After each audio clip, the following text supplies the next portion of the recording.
There we go. Hello, everyone. It's Saturday night, and that means it's time for the Weekly Dig. For anyone new to the stream, this is a live show where we dig into anime, old and new. I am Brent, and these are my wondrous co-hosts, John. Hello, everyone. Konnichiwa, mina. And Steve. Hello, hello, hello. Cool, cool. And we are going to start our dig tonight with something which I just realized I don't have up there. Because, as I was told with absolute certainty last time to fix that, so I fixed it and pulled it off and forgot to put it back on again. So let's get that working. There we go. The Garden of Words. Yes. Is what we're talking about tonight. Makoto Shinkai, an early Makoto Shinkai film, OVA, not sure quite what we call it, probably an OVA. 45 minutes long, and I'm not sure if I can call this a typical Makoto Shinkai work, but I don't know what a typical Makoto Shinkai work is. Right, yeah. Definitely attributes of classic Makoto Shinkai, those amazing backgrounds, Yeah. all that stuff. But this is actually, I think, yeah, I think this is his only non-speculative fiction work. I think all the others have some fantasy or sci-fi aspect to them. And this one definitely does not. So, that is interesting. Yeah, I was going to say there isn't even a lick of fantasy in this. No, not at all. And that's actually kind of where we can start.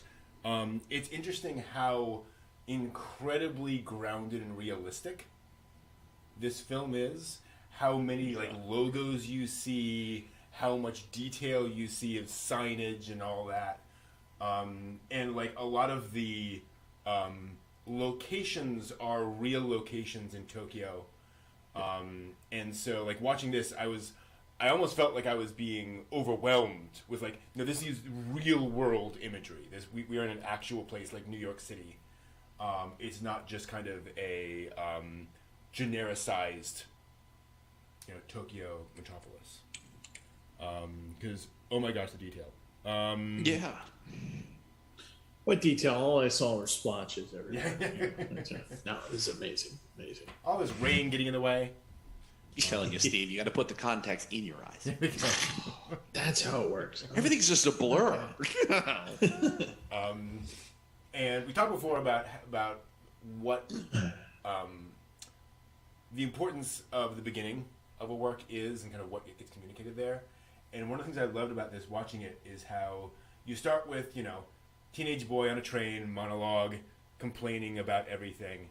But the words he chooses are these strong images of, what was it, something along the lines of the smell of mothballs on a businessman's jacket like a ghost. Yeah.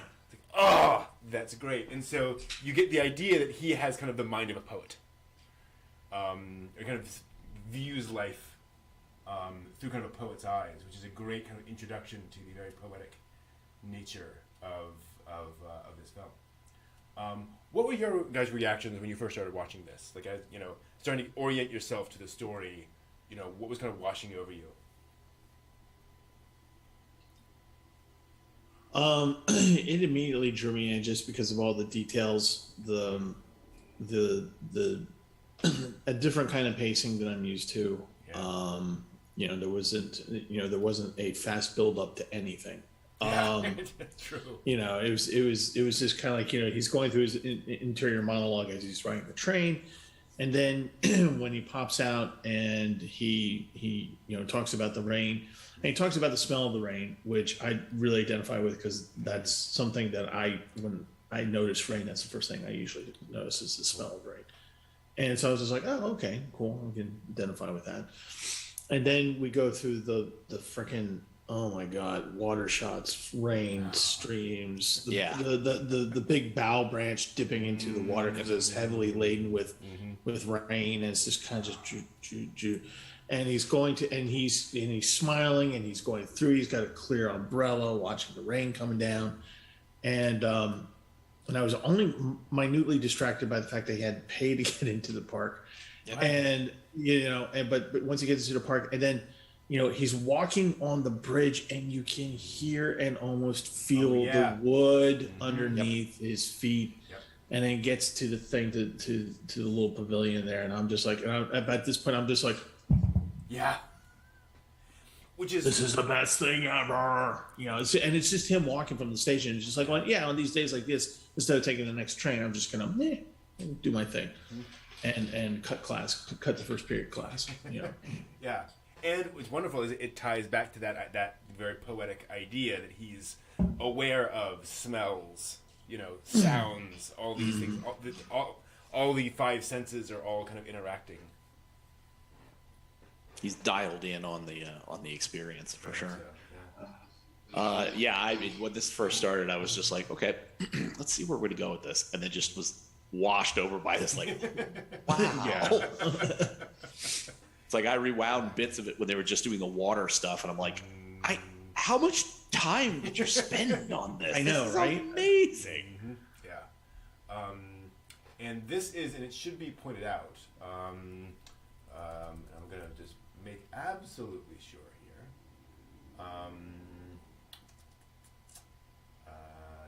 In terms of the structure of this.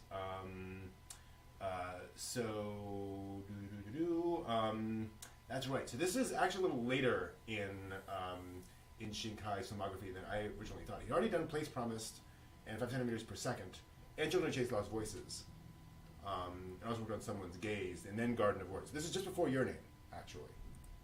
Wow.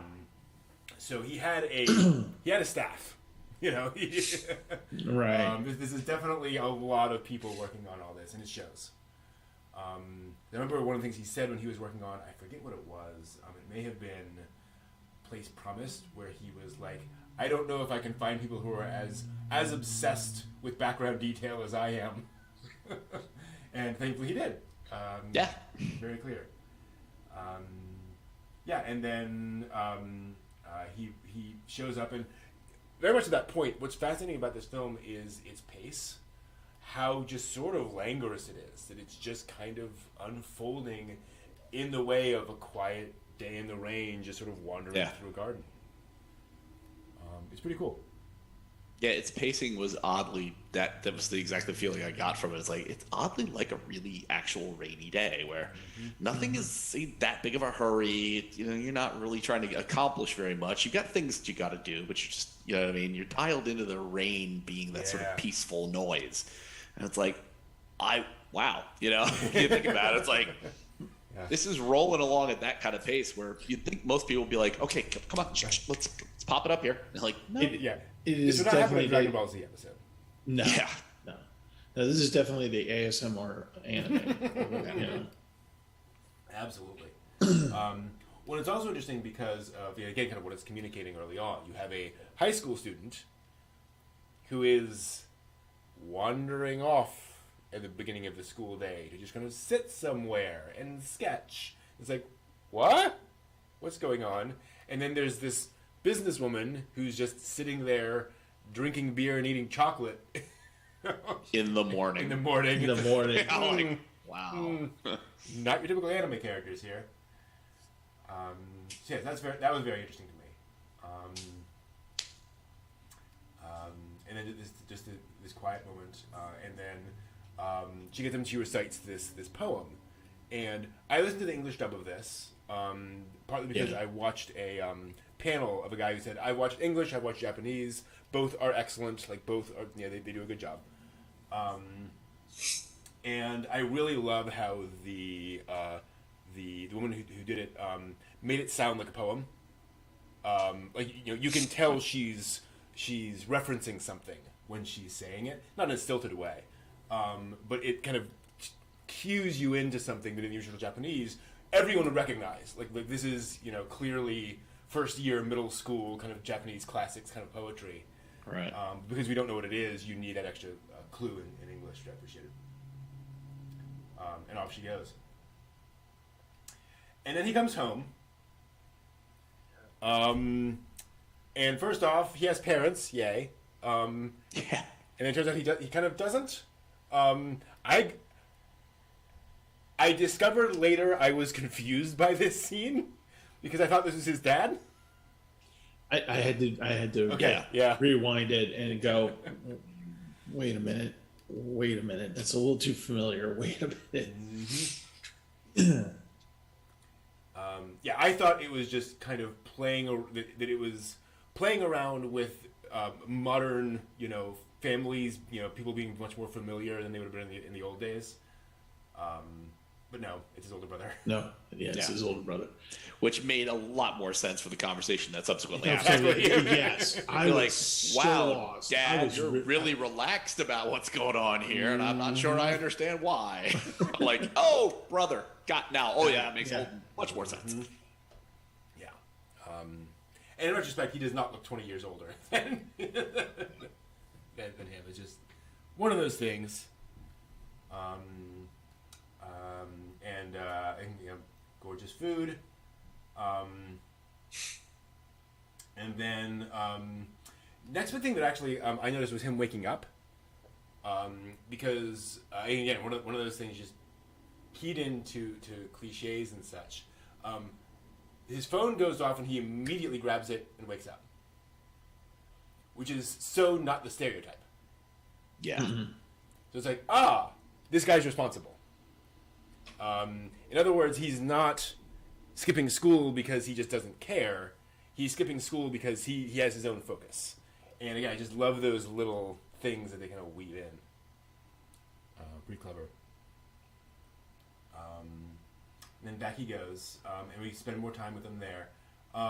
And this is where I think they did a really good job of getting across kind of the awkwardness of this scene, of just, sitting there in silence with somebody else. Not like massively awkward, but just kind of that weirdness of you're in physical proximity with somebody else, but you're not having any conversation. Which then eventually breaks as they start to chat. That was pretty cool. Which I just had watched something talking about, things Westerners do in Japan that make Japanese people uncomfortable, which is approaching them and talking to them. Mm-hmm. And it's like, when I started watching this, I'm like, wow, okay, if that's culturally uncomfortable for a Westerner to approach somebody in Japan and like be very direct and like at them, I'm like, this is a really uncomfortable scene. like much more so than it would be from like a Western perspective. It's like, oh, it's raining, two people sitting in the pavilion, you're minding your own business, not a biggie. Yeah. But it's like, it is, by the way it's done, it's an intimate space, and these people are like facing each other, even though it's an L sort of shape. They're looking at each other in this space. I'm like, okay, I see now where you're going with this. Mm-hmm. Well, he goes there because space is a commodity, right? Yeah, true. And so when you look at the apartment that he's living in with his brother and his brother's girlfriend, did I get that right? Mother. Brother's girlfriend, but they're not in the apartment yet. At this point. Okay. Okay. Well, you notice how cluttered everything is. Yeah. Yeah. Everything's just right there. But when he goes to this garden, which are typically supposed to be open spaces and that kind of a thing, and then he has this pavilion because usually when it's raining, he enjoys these sounds and stuff, but it also means that he has this space. Yeah. Well, and suddenly this woman shows up. I assume that this is a place that he normally comes to, and then suddenly this woman just here she is, invades his space. Right? Yeah. What's also interesting about his apartment is it's very dense, but it's not messy. Like it's very much like a workman person's kind of there's stuff kind of shoved in everywhere, but there's like an underlying sense of structure, which I didn't notice until like halfway in when we go to her apartment. I was like, oh, it's a contrast that's a mess. Here. Right, yeah. And it's, that's interesting. Where like this feels very kind of messy in its own way. Work-a-day apartment versus a hikikomori. Yeah, exactly. Pretty much. Yeah. Absolutely. And this is the problem is that if he wants to sketch, he can't sketch out in the rain. Right. He has to go to this one pavilion, basically. And we'll get to that later on. And so they start to chat. We had that lovely little montage sequence of him getting slightly closer to her every shot in the montage sequence. So it was pretty clever. And then we start kind of really get into his life and his backstory. Or really kind of his current story. The idea that he's obsessed with shoes. And that he wants this to kind of be the thing he's going to do in his life. He's 15, and he's kind of not really connected to school life. And I think they did also a really good job of kind of getting across why that might be. That his school life does not seem to be particularly, like his school doesn't seem to be a particularly amazing place to be. Whatever. The hunched over teacher, scrawling something on the board. Say, all right, fine, whatever. The fact that he's missing all this school and no one seems to care. Like, gotcha.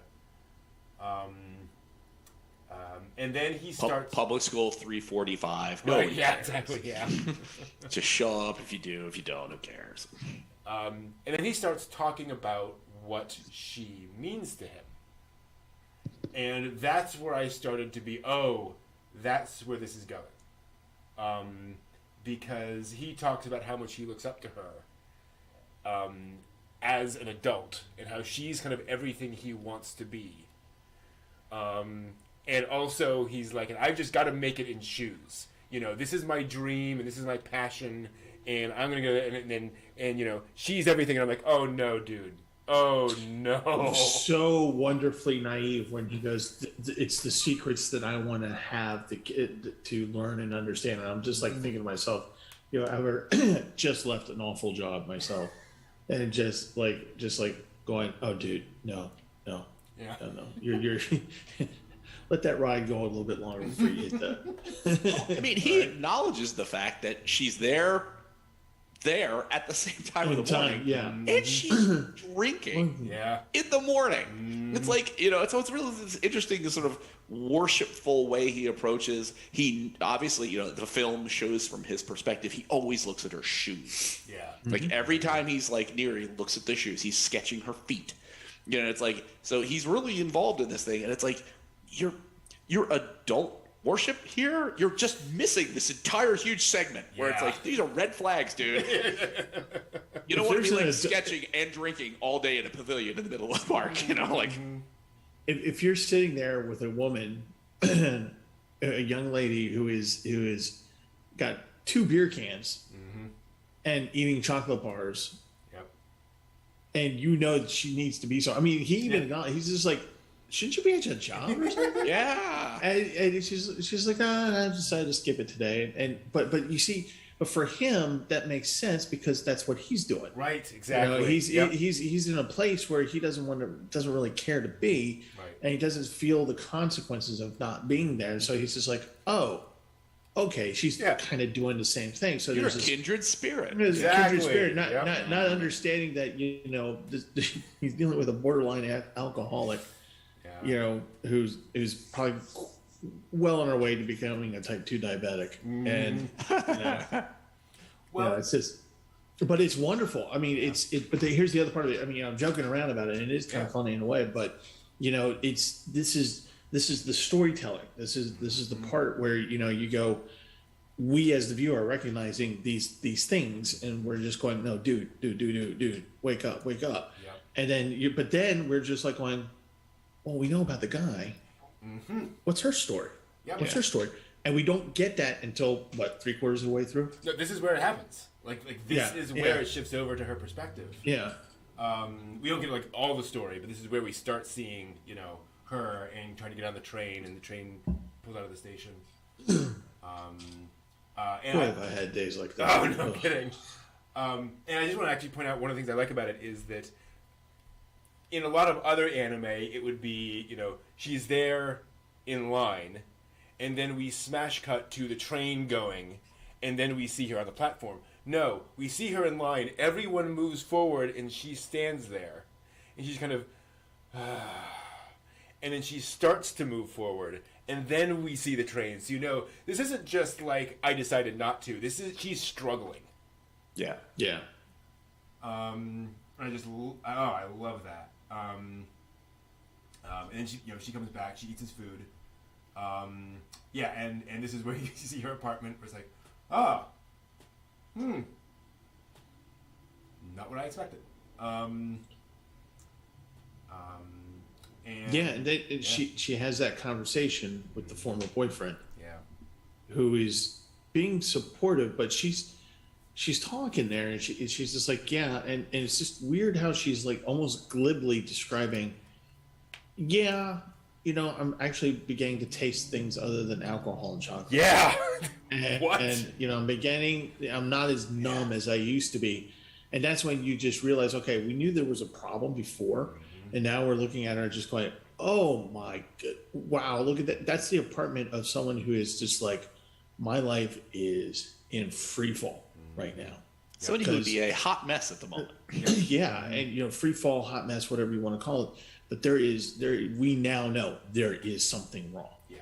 Very, very wrong. Yeah.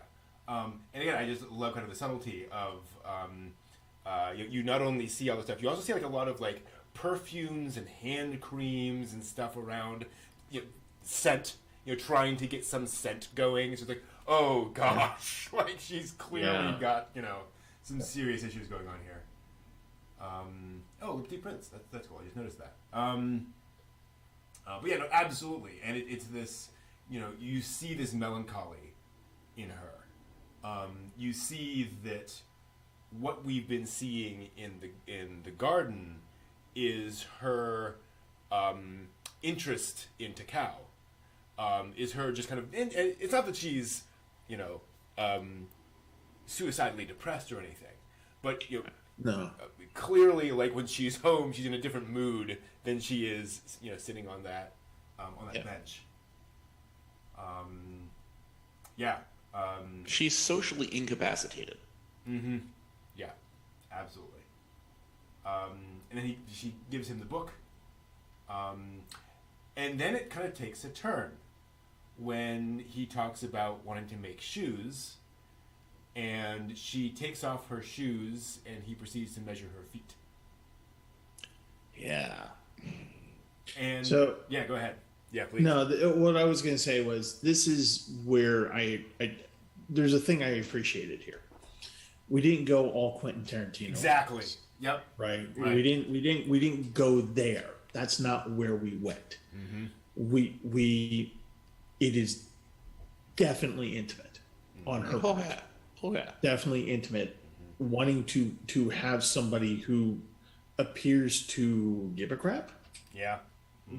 And allowing him to touch her, and for him it's about the shoe, about her foot, and it's not the whole thing. Foot, it's nothing like that because he's measuring, he's pulling out instruments and he's doing these things, and she's just enjoying a moment of attention and touch, and a certain level of intimacy that doesn't require anything else. Exactly. Yep. And it was nice.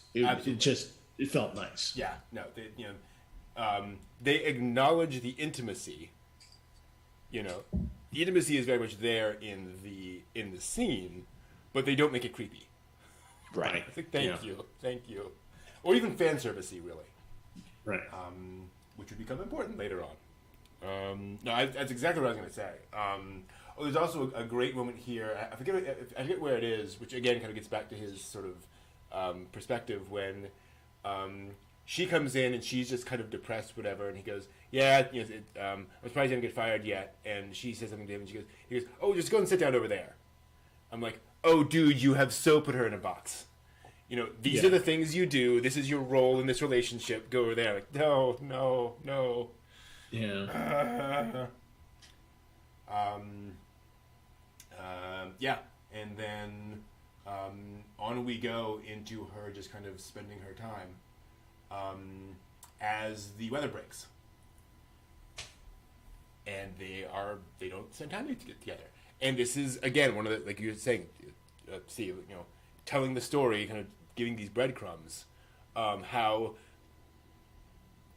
they haven't exchanged names, they haven't exchanged email addresses, they haven't pursued this relationship. They've let it be just a thing that happens on rainy mornings. Yeah. Which does tell you a lot about kind of where they both are. Well, it felt like that was the pavilion is a container. Yes. Where their lives can intersect. Mm-hmm. And then outside of that container, they are doing what they're supposed to be doing. He's a school student, even though he's not attending school, but on a rainy morning basis. But she's as far as he knows, an office lady who is not attending work on these rainy mornings. But they each have their roles that only touch in this pavilion, literally with touching feet. Mm-hmm. Yeah. So. Mm-hmm. Absolutely right. Yeah, and we have that montage of him being responsible and being an adult and being steady, and he's going through the motions. He's like, okay, here's my goal. This is what I'm doing. Here's what I'm going. Here, I got to do this to make that to get to the other thing. Yep. I got to go through this. It's not raining today. I really would have liked to see it, but you know what? I got to do the thing to get the thing to get the thing. Yeah. Mm-hmm. Priorities. Priorities, right? So he's there. He's stable, and you come to realize that that's for him. This is a nice thing that happens. Yes. It's part of the nice routine for him in his life. For her, she's recognizing the stability because he's telling her these things, a little bit, and she recognizes stability. And because her life is such a fucking mess, this is a touchstone for her. This is for her to get grounded and to come back a little bit and have somebody there who will actually. When he told her to sit there, it wasn't so much of a like. I didn't get the feeling of like, oh, dude, what are you doing? It's more along the lines of like she was probably like going, yeah. I felt like she was like not thankful for it, but just kind of like going, this is structure. I need this direction. Direction. She's been given some kind of direction. Yeah. And so when the days go by, she's getting worse. He's moving towards his goal. Yeah. And it's a great contrast to what we'd seen earlier, where that passion has now become kind of tempered into, okay, I have a goal I'm pursuing. There are various things I have to do to get there. I'm not thankfully he doesn't fall into I refuse to take a part-time job because that gets in the way of the shoes. Yeah. And so he's like, nope, whatever it takes, I'll get there and I'll move. Cool, awesome. While she's sitting there drinking beer in the morning. Yeah. Well, I also like too that he doesn't. Her experience with presumably what was her career goal has led down this sort of darker path. He, in taking part-time job, he's like, well, there's the expense of high-quality leather, and how much do I lose by making mistakes? And he's sitting there working with the last, and he's got he's nailing the leather on. It's like he's encountering towards his goal little setbacks, little issues that occur. And it doesn't deter him from his goal. Yep. She presumably, if she was, she was going to be what she is, that was her goal. Yep. Those setbacks have led her to like this dark place. Yeah. And she can't do what her goal had initially been. And it's like, so that's a divergence of the two of them. It's like, okay. Yeah. And then we get the thing, and it's almost literally halfway through. Where we have the classic anime, walking down the hall thing, and again, it's one of those things where it's like, it's a cliche for a reason, but it felt like such a relief to me in a weird way, because it's like I know this is gonna happen, right? Like I know they're going to cross paths at some point, and there's also probably an aspect of we live in the age of the internet. Everyone knows the summary of the plot already anyway. I didn't, but yeah. It's one of those things where it's like, once you see them in the school, once you see her coming down the hallway, you're like, this is the twist, right? We're at that point.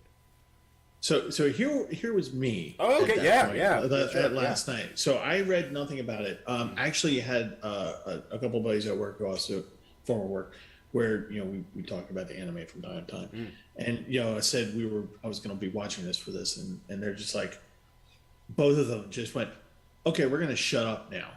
Do you know anything about this? And I said, no, I haven't really read the wiki or anything. They're like, really? You haven't read anything? I'm like, no, I haven't read anything. And I said, I know it's a Shinkai, and they're just like, tell us what you think afterwards.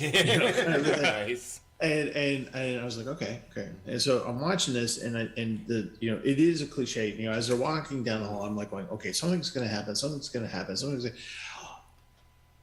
Can't say it because it's 10 o'clock. But I was really? Like, cool. I was like,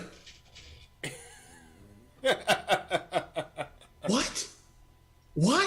I was just like, literally just like, had to be quiet because it's like 1:30 a.m. So who knows what's going around in the apartment building. But I was just like, what? Wait, she was there all along? I'm like, oh my god, And then when that plays out, of course, he doesn't know anything because he's not there either. So and so literally, I mean, that's how he doesn't know. Exactly. And I was just like, oh my god, she's okay. Clearly, she's ahead. So he's 15, so he's at this level. Right. She's teaching at this senior, so there's no reason why he would interact with her until this point. Yep. And because he's not there first period, so he's missing out on all the gossip and literal gossip. And and then it comes out, and it's just like, wow. And can we acknowledge the delicious irony of what is this? 26 minutes about paying attention, about being aware of your environment, of listening to the rain and feeling all of these things. She was right there the entire time. You had no idea. Yep. Jeez. Well, all fairness, she wasn't there a lot of the time. It's true. Yes, So- absolutely. Yes. Mm-hmm. I was just so Yeah. thankfully this is one of those moments where actually it's kind of fun because earlier in the week I had read an old New Yorker article about a true crime story that twist had come up, and it came at me from left field. Wow. I'm usually pretty good at picking those things up in mysteries and stuff, and it's so deliciously nice when something like that happens to me, where it just comes out of nowhere. And it's, having not known anything about this and then being able to enjoy that, I was just like, what? Yeah.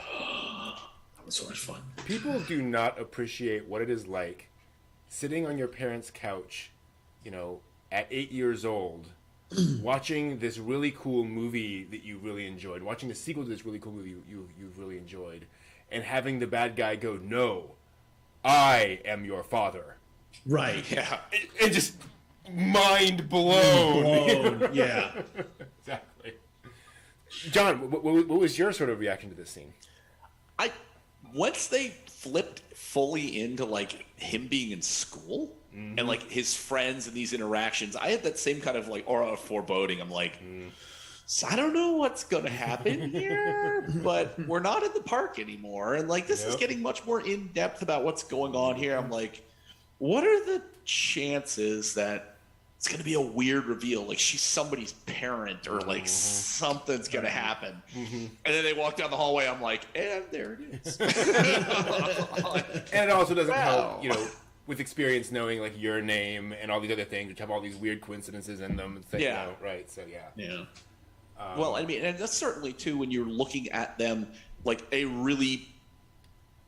cliche setup. If you, I don't know whether you call it a trope or not, but they're walking down the hallway single file. Yeah, exactly. And it's like almost all the time when you're not in a little cluster talking and something going on, like when you're single file, that's so you can get these weird perspective shots where it's like, I can see past my middle friend and past my front friend, and there's the thing to be shocked at. And I'm like, okay, I did not expect what the reveal was going to be. I'm like, Right. oh, wow. I mean, you guys have like a class list and stuff. Do you not have like other lists of like individuals that you could peruse at some point and be like, is there a photo catalog so you can identify who's a stranger in your school or not? Doesn't care. Yeah, it's not on his radar, So it's like, okay. Well, he does Really- make those points that he's not dialed into the school, or he's just doing the bare minimum just to get out. And he has the trope of always looking out the window. Yeah, we always have the seat by the window that we look out at. Exactly. Yes. So It's like the protagonist's seat. Right. Every class has one. Who's going to be the protagonist this year? There's your seat by the window. What was the anime? I think it was last year where the main character comes in and goes in. There's some joke about like either they get their seat or they get another seat and they're like, I must not be the protagonist of this anime. Like something's wrong here. I forget what it was, but gosh. but there's some joke about that being the protagonist's seat. But yeah, and then you get the backstory. And again, it's one of those things where, they present it and it makes sense, but it also, as an audience member, you're like, what? Really?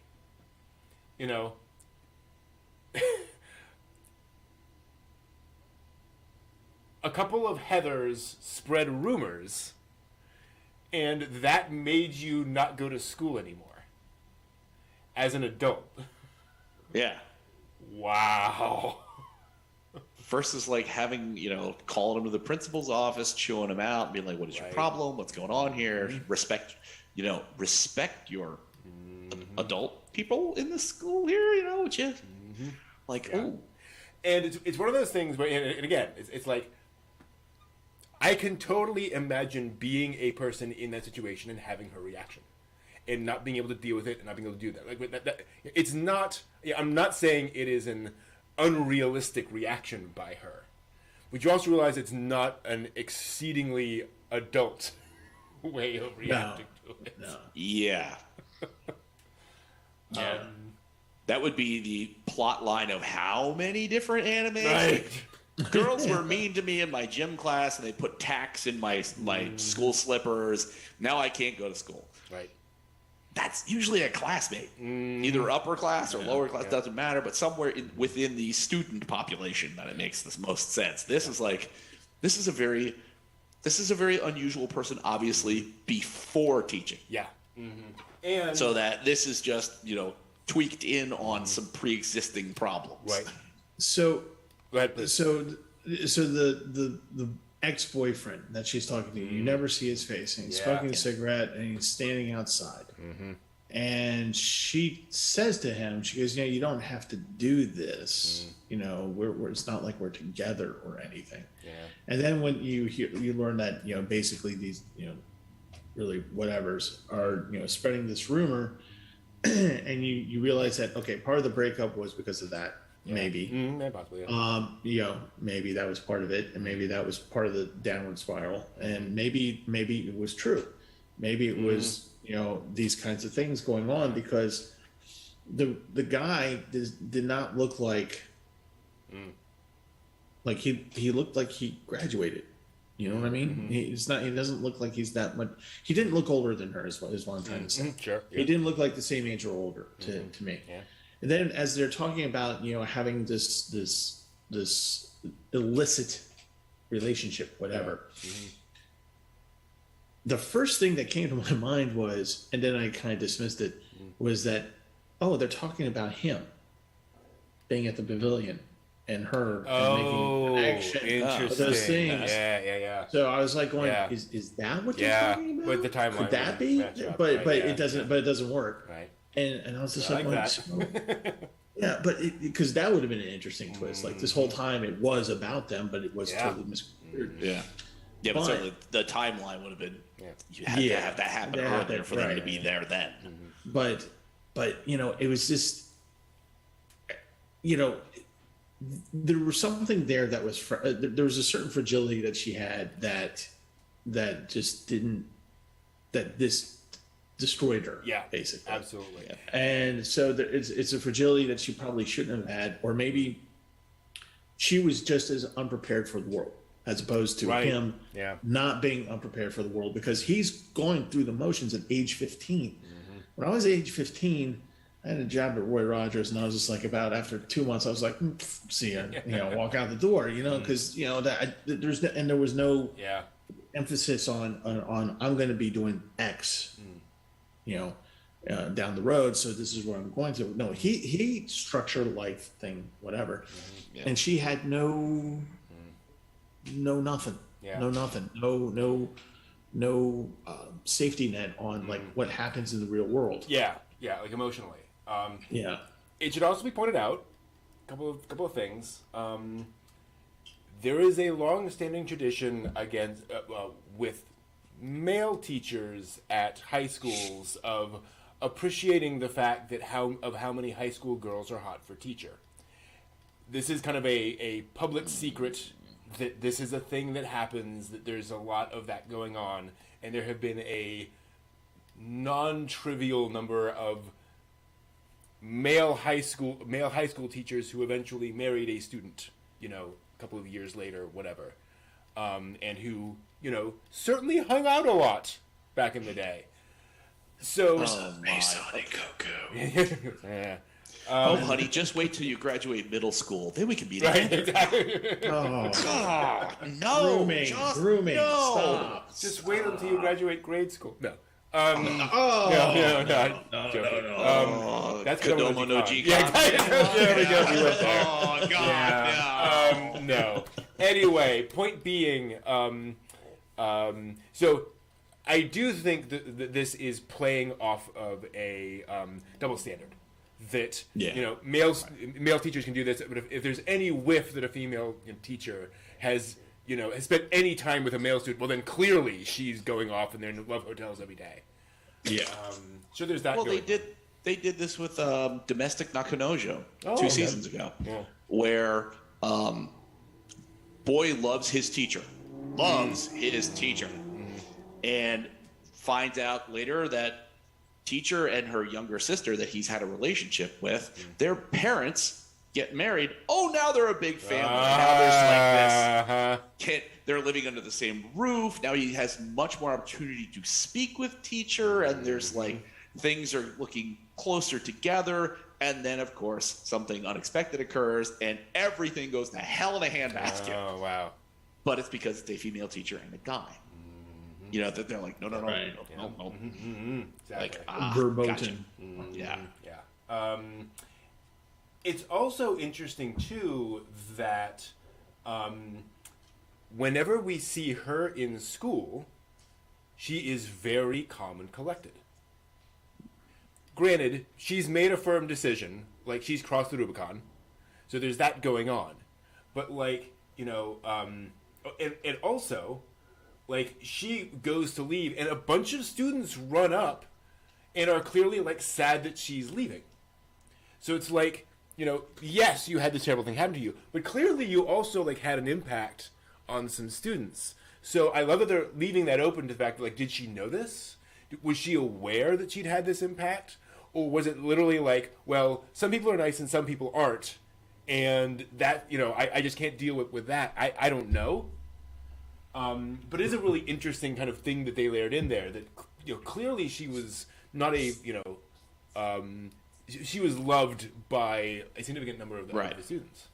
Right. She was not like across the board hated, and therefore like nobody made any bright spots in her day. It's like, no, all these people coming up to her and being like how much they loved her. It's obvious that it was this little Heatherish clique. Yeah. And it's like, it makes you kind of wonder. It's like you're indicating that it had such a vast impact, and yet it obviously didn't have a total impact. Yeah. So it's like, this is really. I think it just goes back to the fact that there's that suggestion she wasn't all the way in this in a way to handle these situations. It wasn't prepared enough. Yeah. Yeah, it's like, it's not ever stated. There's nothing in there. It's not like she's got, like, you know, an insane stamp on the back of her hand. There's nothing, no indication. Nope. But, you know, these little clues, it's like, wow, if you were, like, fully seated and understood, and this is what things were doing, and you were prepared for this, those little quibbling bits by a few people would not have made a difference. Right. You would have looked at the kids who adore you and really, you know, respect you, and that would feed you to doing your thing. Yeah. And she obviously didn't have that. And he picked up on it. Because he wanted to make shoes for her that she could learn to walk on her own. He picked up on that. There was something there that was missing, that some type of support that was missing, and he wanted to provide that to her. And, you know, who knows, you know, what trauma, you know, what damage she had in the past that may have caused this. And it should also be noted that, you know, we were talking about Welcome to the NHK earlier, before we started. You know, she's not, you know, curled up on her bed, you know, unable to function in society. She's going out and having a couple of beers, right? Like you know, of all the responses to this is a fairly collected response, right? You know, not the best response, but like the line she says earlier, you know, I'm saner than most, if you will, and I do like that fact that, you know, she's going off in her own direction and trying to deal with this in a way that's maybe not helpful, but it's still understandable, and it's not damaging to others, and it's minimally damaging to herself of all the things she could do. Maybe, I don't know. Well, I mean, I think also that they get a sense for this for 45 minutes is this is ultimately a super snapshot. Right, absolutely. Mm-hmm. You know what I mean? We have all of these little tantalizing hints of things that could have happened before. We get a little bit more detail about how things are going along, but it's very bookended. Mm-hmm. There's nothing that we get from the very beginning, and there's nothing we get after this. Yep. So she could pull herself up by her bootstraps and then get back in the fight. Or she could end up a shut-in. Oh. And just stops going out and drinking beer. You know, like... John, did you watch past the credits? Yeah, did you watch past that? No. I watched the credits and stopped. Oh! Wow! Well, there is We'll lot get to more. that. More to watch. Yes. Oh, there's more to watch. Yes, Oh, there is yeah. very much a Yes, post-credit more. scene. Okay. All right. Well, moving along. Okay, yeah. We then get to the fight, and as soon as they cut to these teenagers in the classroom, I was like, I know what the next 4 minutes of this anime are going to be. Oh yeah. Yeah. Exactly what's going to happen here, and I'm all for it. Like I'm ready for this, and full credit to the English dub on this, because these characters, you got like 2 lines maybe for each of these characters. It's a Right. tiny part, and oh my gosh, I wanted to punch all of them in the face. They were just so good at just being the most horrible teenagers in the world, and it's just it's great. It's a whole scene of just you going, well, you suck, and you suck, and you suck, and you, sir, suck most of. No, you miss, suck most of all. Absolutely. I did in my heart hope that he was going to go Super Saiyan on them. Right. Like it was going to be like he was going to be the hand of justice. Right. And then reality kicked in. It's like, oh yeah, Yeah. this ain't going to go well. I was a little I wasn't surprised. I wished that he had a game plan that, like, when he went out into the hall and the 2 girls there are like, oh my gosh, we need to find a teacher. He's like, yeah, find a teacher. See how much you like beating somebody else with an audience. Yeah. Right? Like you're so tough. Let's do this in front of the teachers. But no, like that's not Takao here. Fair. So he gets his face smashed in. And then, But they're gentle bullies because he didn't get any broken bones. exactly. He just gets scuffed up significantly. He slipped and fell down the stairs as he points Yeah, out. exactly. Yeah. And so they're finally able to meet again, alone. And they have a nice little tete-a-tete. And of course, there's the rain, as you might expect. Sympathetic weather, shall we say? Yes. As it starts pouring rain, beautiful stuff. And so, of course, they go back to her apartment. Right? And Which really threw me Mm-hmm. for a second there. Yeah. So, there they are. They're in the rain. It's starting to rain. And then you have the lightning strike. Yeah. And then I'm like, that's different. Yeah. And the thing of it is they both know that that's different. This is not the gentle rain they're used to under the pavilion. And it's just something very angry. And they're just like, and they're both startled by it. And they're looking at it. They're like, oh, we should probably get to the pavilion. I was ready for And- doom doom doom doom doom doom doom doom doom doom. Angel 34. Or- Yeah. So they run, and they kind of half-heartedly laugh at each other. Why did we run? We were still kind of wet. And then the monsoon just hits them. It's like a nuclear blast. It's just, and then it cuts, and then it smash cuts to them being in her apartment. I'm just like, wait a minute. They've We've been never nice done that this before. far. Yeah. Yeah, Exactly. we've been nice to this point. Wait, what's going on here? Yeah, exactly. Well, and again, I think it's such a nice job of this. I think where, we smash cut to her ironing clothes, and you're like, okay, so like she went home and she's like taking care of this stuff, and then you see him, you see 2 hands cracking an egg. Where earlier you saw her crack the egg and screw it up. Yeah. These hands do it smoothly, and you're like, oh, good, she's learned. And it's like, no, it's him. And you're like, oh. Yeah. These 2 are together. Which And- I would love to have heard the conversation in the smash cut moment Yeah. when it's gone. It's like, how did you guys? How did you could bring this up? It's raining. You're both wet. Did she say, "Why don't you come back to my place? We'll towel off. That'll be fine." Then right. Head on your own way. It's like, this is the part you just have to guess, and you don't know whether it was laced with any. Why don't you come back to my apartment and take off that wet shirt? You know what I mean? It's like there is something nice to be said for it not being said at all. So it's like when you get to this scene, you can be. She's being teacher. She's helping out a student, and this is she's going to do the good adult thing. Or if you think the other direction, they're going to do the adult thing. Right. Like, aha. And that's one of the reasons I love this scene so much, because I think by not saying it, you're then watching this scene and going, where are they going with this? Yeah. Like, did this go in this? Is this starting? Like, where? And it took me a while to realize this. She is making and enjoying coffee. Right. A new flavor. Taste of something other than right. alcohol or chocolate. There we go. It's all coming together. In all fairness, it's an Irish coffee, though. I have no idea what that is about. An alcohol. Yeah. Not a coffee drinker, so cannot be there. And then I literally wrote down on my sheet, "Thank you," when he confesses to her. Yeah. And says Yukine, and she goes, "Miss Yukine,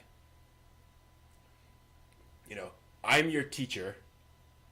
And so, and it was it came across to me like such a kind way of like communicating to him, like, I'm not rejecting that, but I'm saying that we have this specific relationship.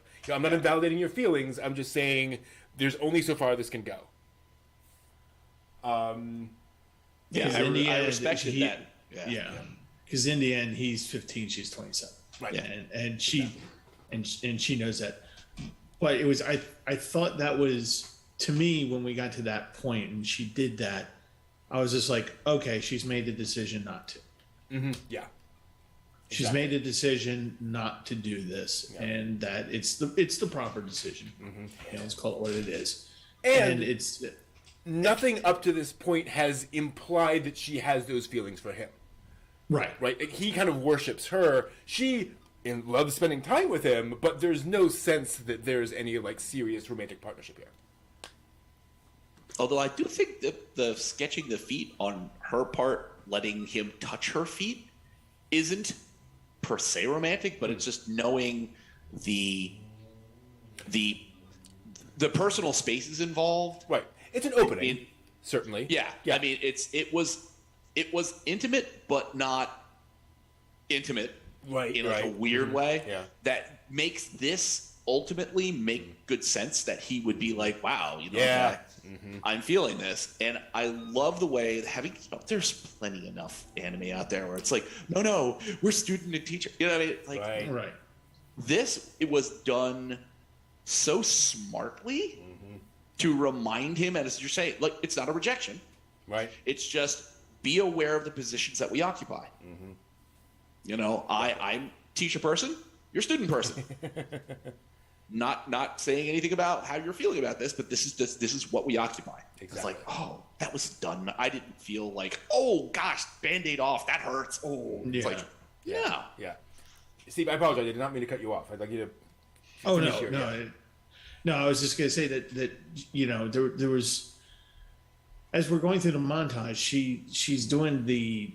They're doing the life together, what it looks like, what a life would look like with the two of them together. And domestic. She's right, domestic life, and she's enjoying the portions of the stability of it. And going back to the intimacy of the foot, it's just that, again, it's just one of those things where it's just a touchstone that she needs. At that point, she needed another person to touch her in an intimate way that wasn't overtly sexual, but possessive, sexual, or anything like that. But just, I need to feel another person, just at the touch of another person. Just that's all it was. Yeah. And now she's enjoying the stability of having someone and having a good time and being able to laugh and that kind of a thing, and just enjoying the moment for a change, as opposed to this thing is in the back of my head and it's always there and I hate it and all this, and then she can forget about it for a little bit.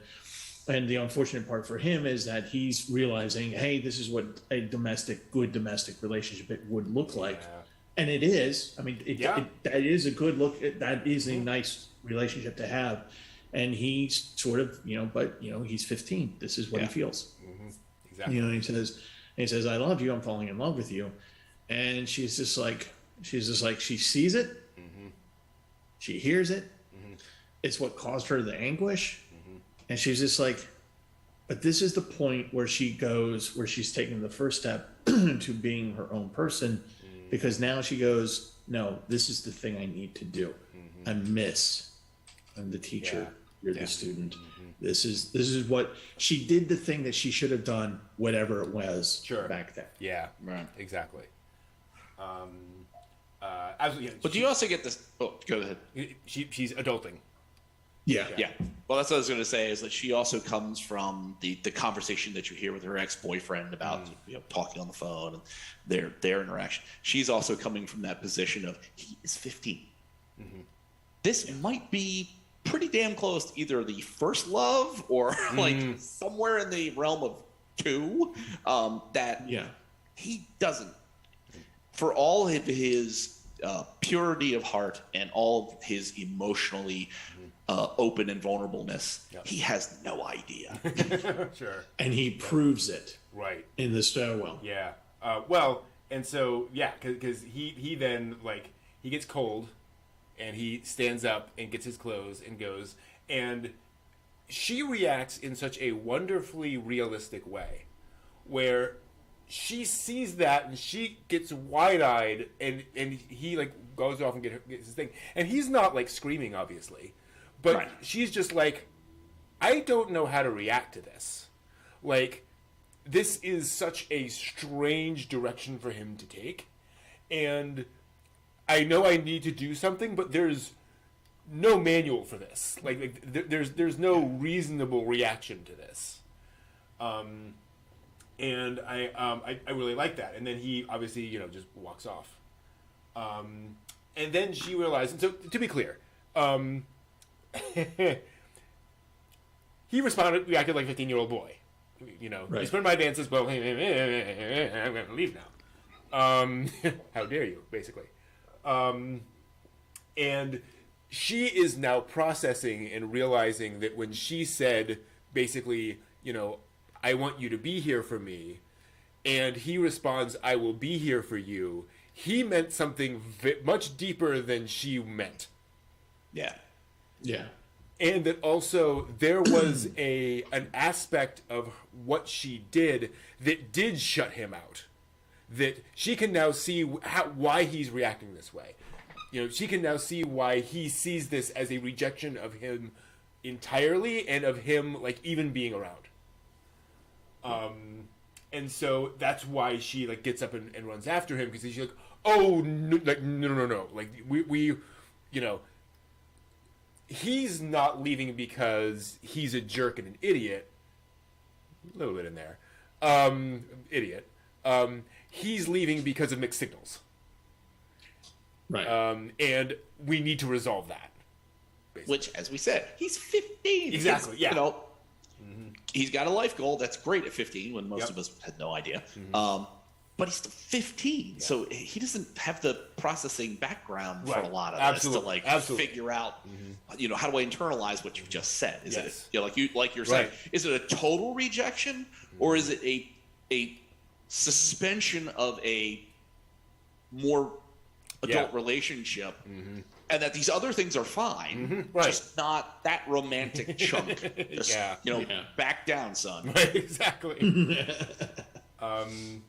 And then we have the scene on the stairwell, which did not work for me. Say what? It melted me. It did not work for me at all. And while I was watching it, I totally recognized this is me, right? This is a story that is very delicately balancing this slow, growth of these two characters. And this is the point where it's exploding. And for me, it exploded too high. His anger, his reaction, the things he says to her, for me, were just too much for him in that moment. I could totally see him saying, well, why did you say that? I don't understand, all that kind of stuff. But him to turn and say, I hate you, how dare you, all that kind of stuff. It felt, to me, a little like the scripted Hollywood, the Pixar moment of, the two characters have to have an argument and leave each other. But that's me. Again, I think it is a perfectly realistic, understandable, and effective, thing for a 15-year-old to say in that situation. It just, I bounced off it, unfortunately. It was jarring. Certainly jarring. Where it's like, Well, you see, for me, when he's standing there in the stairwell, when he walks out, he's trying to be. When he initially walks out, he's trying to be what he's been throughout the entire anime, which is level-headed. This is the thing we need to do. This is what I want to do. This is the thing that makes me happy. This makes you happy. Blah blah blah blah blah blah. And then he gets the door kind of shut in his face, not slammed, but shut in his face. And he's as we all acknowledge, he's processing as a 15-year-old, and he gets up and he pouts and he walks out the door, and then you find out that he's just on the stairwell and he's starting to process things. And maybe if she hadn't shown up at that particular moment, maybe he might have figured it. I'm just supposed to. Yeah, sure. But maybe he would have figured it out. But she's running after him because she does. This is not romantic for her. This is not sexual or anything of that. But there is a level of intimacy that she desperately needed from this guy, and from this guy. Not somebody else. True. This guy. True. A platonic connection. This connection that really, and it did help her. And so she's literally diving down the stairs to catch up to him, to try to explain to him, don't hate me. I understand the anger, but don't hate me because this is what I needed from you.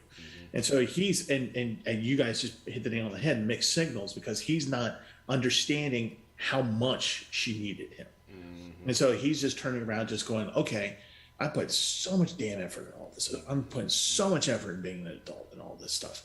And now you're just, we had a nice moment up here, and now you're just throwing it in my face. Well, F you, I hate you, blah, blah, blah, blah. The 15-year-old response. Yeah. Yep. Raging, hormone response. And she's sitting there and she's just like, no, you don't understand. And she's feeling every word.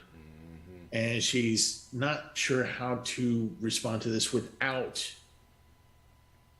making him feel like he's, I got a chance. No,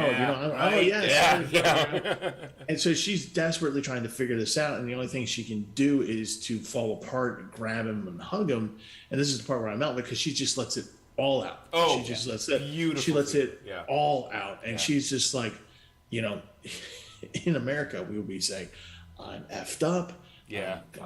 Everything wrong, and this, that, and the other thing. And I'm a lousy person. You're the only thing that makes me feel good and feel better about myself, and this is why. But we can't go here. But we can't go here. But he has to understand from her that this is why this is. This is what the nature of this relationship is, and why it's so important to me, and why I have to move away. You are important to me. That importance does not mean that you are my romantic partner for the rest of my life. Right. Exactly. Yeah. It's not like we're holding hands now we're married. So, as John likes to say. Exactly. Well, no, holding hands, is that pregnancy? I don't know. That's right. It's pregnancy. It's exactly. The process of that is mysterious. Well, as we know, pregnancy leads to marriage. Oh, so if you get pregnant, you have to get married. Okay. So, yeah. Unless they see you naked, in which case you can never get married. True. Right. Apparently. See, now you've got Steve on the one side who's like, heartwarming. Brent's like, bounced off it. I'm right down the damn middle. Because I liked where they went with it, because I wanted to, and I don't mean this to sound like a horrible human being, but I wanted to see her crack Yeah, no, I hear You know what I mean? Yeah. And that's a terrible phrase. But no, yes. So sorry. You're I wanted dead to inside. The story is very much building up to that. Yeah, absolutely. I want to see her finally not just drinking and eating chocolate, and reciting haikus or whatever the format she recited. I want to see her have an emotional reaction. And this is where we get this on the stairwell. You know, she's piecing together what's going on inside herself and just starts to tumble all out. He is wounded and processing, trying to figure this out, and now here comes this person to like try and, you know, that's not what I was talking about, and bam, here it all comes. And it's just like, okay, great. I don't really like the shocking things that he says, but it's like, I appreciate the fact that maybe that's the kicking the door down. It's like she felt those things that he was saying, and then it's just like, okay, nope, it's gone. You've broken the shell, like her with the eggs. She keeps smashing the eggs. And it's like, those words impacted her in such a way that it broke the shell and just blew, the whole thing comes out. That's brilliant. So, you know what I mean? It's like, that's where I was like, I hated some of the stuff he's saying, and I hate the fact that he is in a lot of ways a petulant 15-year-old in that period. But I love the way that they bring her out and let her express. Yeah. And I'm like, okay. I'm actually closer to you guys, I think, in conversation, because I think the words he said and kind of the coming out and I hate you, all that kind of stuff, like that particular phrasing didn't work for me. But absolutely the emotional content of it, and I guess also kind of the story structure of it worked for me. You know, him saying those words, him being angry totally makes sense. Her not needing to hear that, but her hearing that and causing her to break up was what she was what she needed to be able to break out. And so she does that, and to your point, getting credits to the English voice dub for this. Oh my gosh, the way she is able to act while blubbering is remarkable, because she can barely get words out, but you can tell what she's saying. Like, well done. And yeah, absolutely. Like, this is her just finally letting it all out. In a beautiful moment. And again, he holds her as well. And so, okay, there's an acknowledgement here. I would argue that if somebody had just hugged her in the beginning of this film, it would have been much shorter. Things suck. It'll be okay. Okay, good. And I feel so much better now. I can get back to my teaching career. Which actually goes back to the boyfriend, where, that's her boyfriend who is standing outside, not visible, face away from the camera. Like, he does not sound like the most outwardly compassionate, cry on my shoulder kind of a guy. So, maybe that was going on there too. And then you get this brief montage sequence of them starting to, do stuff. You see him working on shoes still. Okay, and this is the part where we start getting credits, and I'm like, okay, I'm done. Yeah, exactly. Nope. Okay, what in the hell did I miss? So the only way that I knew that I didn't know that there were end credit scenes. Yeah. So the only reason why I made it to the end credit scenes is because I was watching the freaking anime. I was just like, it was so good. I was like, no, I'm actually gonna sit here and watch this and just see the whole thing through. Yep. But then as I watched the animation of the end credits, I realized, no, things are still moving. Yeah. There's seasons are still moving. We're going we're going back to the bow that was dripping into the water, but now it's above the water and it's no leaves on it and there's no rain, but it's snowing. Yep. It's leading to something. And then it goes into post credit. Yep. And so we see him in the snow going back to the pavilion and reading a letter from her. Okay. as he gets out the shoes he made for her, which he is planning to give to her the next time they see each other. Which is also, and I think that's the point, I forget if it was earlier, where you see her in the front of a classroom. Yeah. So she's back to teaching. She's back to teaching. Teaching. But she's moved off somewhere. But, yeah, Back to her hometown. Yes, she has moved away. They have not seen each other since. But they are pursuing their own paths. With the intent of meeting back up in the future, once things are kind of settled down, once things are kind of handled, once they're both a little more mature, maybe, Yeah. they can kind of make that connection. But he has her shoes now, which is rather lovely. Sounds kind of slightly sad. Yes, well, He puts it's bittersweet because he pulls the shoes out and he puts them on. Yeah, I mean, we saw him nailing the leather on the lasts and had, was going through the process and made that the bit that I'd seen where he's sewing things. And I'm like, oh, he's still working on the shoes. And, well, there we go. Well, it's a little Whisper of the Heart. Actually, reminded me quite a bit of Whisper of the Heart because, that ending is like spoiler alert, is them deciding to be together, but he's gonna go off to Italy for years. That's still gonna happen. They still have their lives to live. They've just kind of agreed that they're going to have a relationship in the future. Kind of similar thing here. It's one of the things I love about Makoto Shinkai is that he is willing to have a relationship not end with marriage happily ever after. Right. Which, is realistic. That's what happens a lot of times. You have these, these flings or these things and, you move on. Well, hence the phrase two ships passing in the night. Right. Exactly. You know what I mean? It's like they're both bound for a different destination, but they did share a piece of that time together. Absolutely. Maybe they will again. And again, given the context, the idea that, let's wait until you're older is a really, really good ending to this. Yeah. Not Smash Cut Love Hotel. No. When you're out of high school, then we can talk. Yes. Shinkai didn't go there until some of his later movies. Yeah. Anyway, but yeah, so that is The Garden of Words, a fairly well animated movie. a just a little and richly animated film. Yeah. Gosh, the water it was bugs. garbage. How What do are you guys animate talking about? water bugs like that on the water? I know. Oh God. Dude, really? yeah, just every single environment in this is stunning. Heck, pouring coffee. My gosh. So here's an interesting thing. There's a scene in the OVA movie, whatever we want to call this, where it's springtime and he's sitting at the pavilion and the leaves are falling, and I think it's just him sitting there. Okay.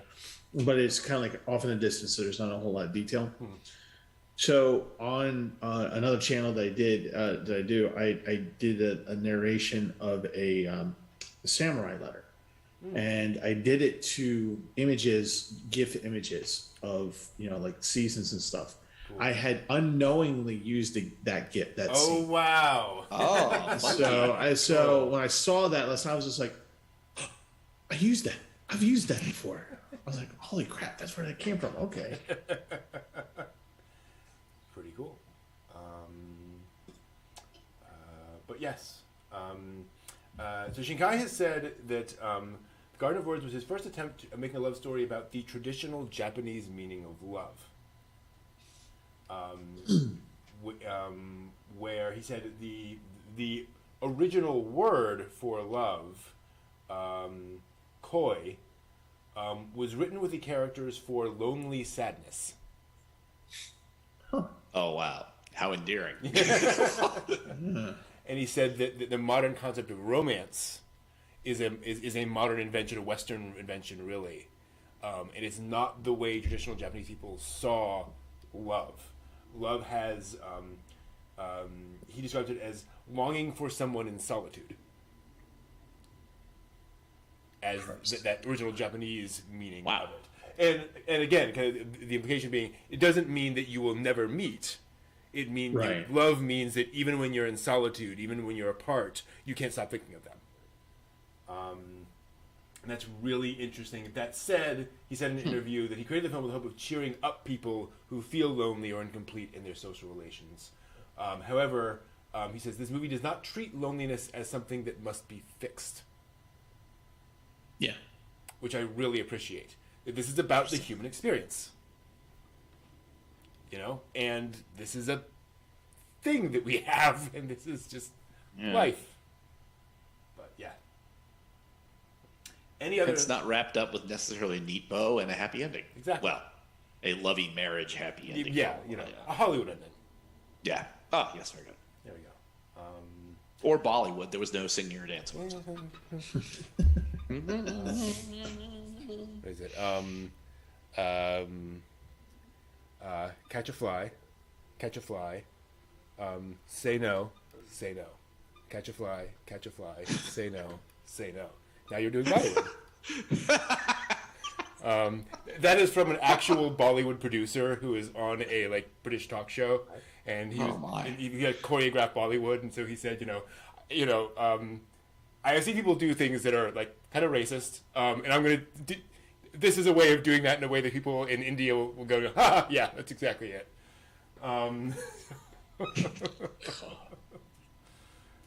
Anyway, any move back off of Bollywood. Any other thoughts on the Garden of Words? Made it to my top 10. Wow. Yeah. Mm-hmm. I don't know if it hit top 10, but at least for the animation quality, I enjoyed the story immensely. But for the animation quality, that's way the hell up there. Mm-hmm. Yeah. Yeah. It's darn impressive. I'm actually just double checking to see if we have a budget listed anywhere. I don't see any. I would love to see. I would hazard a guess that it was higher than Voice from a Distance. Yeah, probably. Yeah, probably that's pretty likely. Mm-hmm. Yeah, A few bucks more. I can understand why it was 45 minutes and not 3 hours and 45 minutes. 'Cause that level of detail would have killed the entirety of the animation staff. That's the crazy thing, is that this is Weathering with You, and that's I think it's almost 2 hours. Yeah, it's all rain scenes. I'm like, oh my gosh, Yeah. people, you poor people. How? Can we ask for sunny weather? No, that's not the point. Dang it. It's about loneliness. Suffer for your art. The way the rain splashing doesn't work, this is the 27th time I've tried this. Make it 28. Oh, Yep. God. Which is funny because that's exactly what Studio Ghibli sounds like, and it's not at all what Comics Wave sounds like. Apparently, people have horror stories of me like, nope, do it again. While apparently Comics Wave is like, do your best. We're all doing our best here, and just do something really awesome. So it's kind of funny. You wanted rain, so I made a dragon. No. Whoa. No. You're off topic. No, what are you doing here? Exactly. So yeah, that's the Garden of Words. Fairly impressive.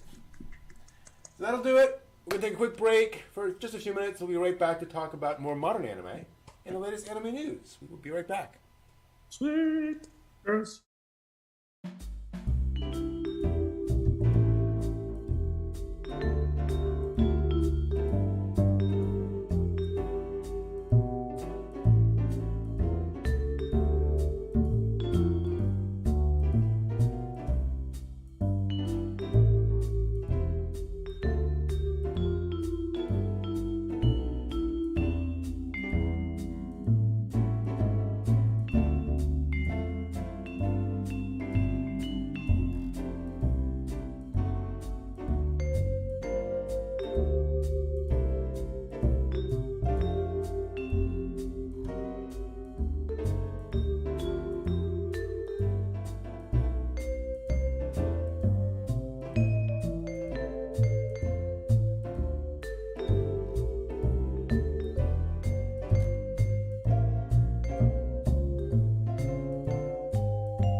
everyone. Let me get Garden of Words off of here, because we're going to chat for a little bit.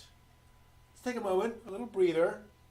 Talk about the anime we've been watching, manga we've been reading. Folks in the chat, please let us know what you've been watching lately.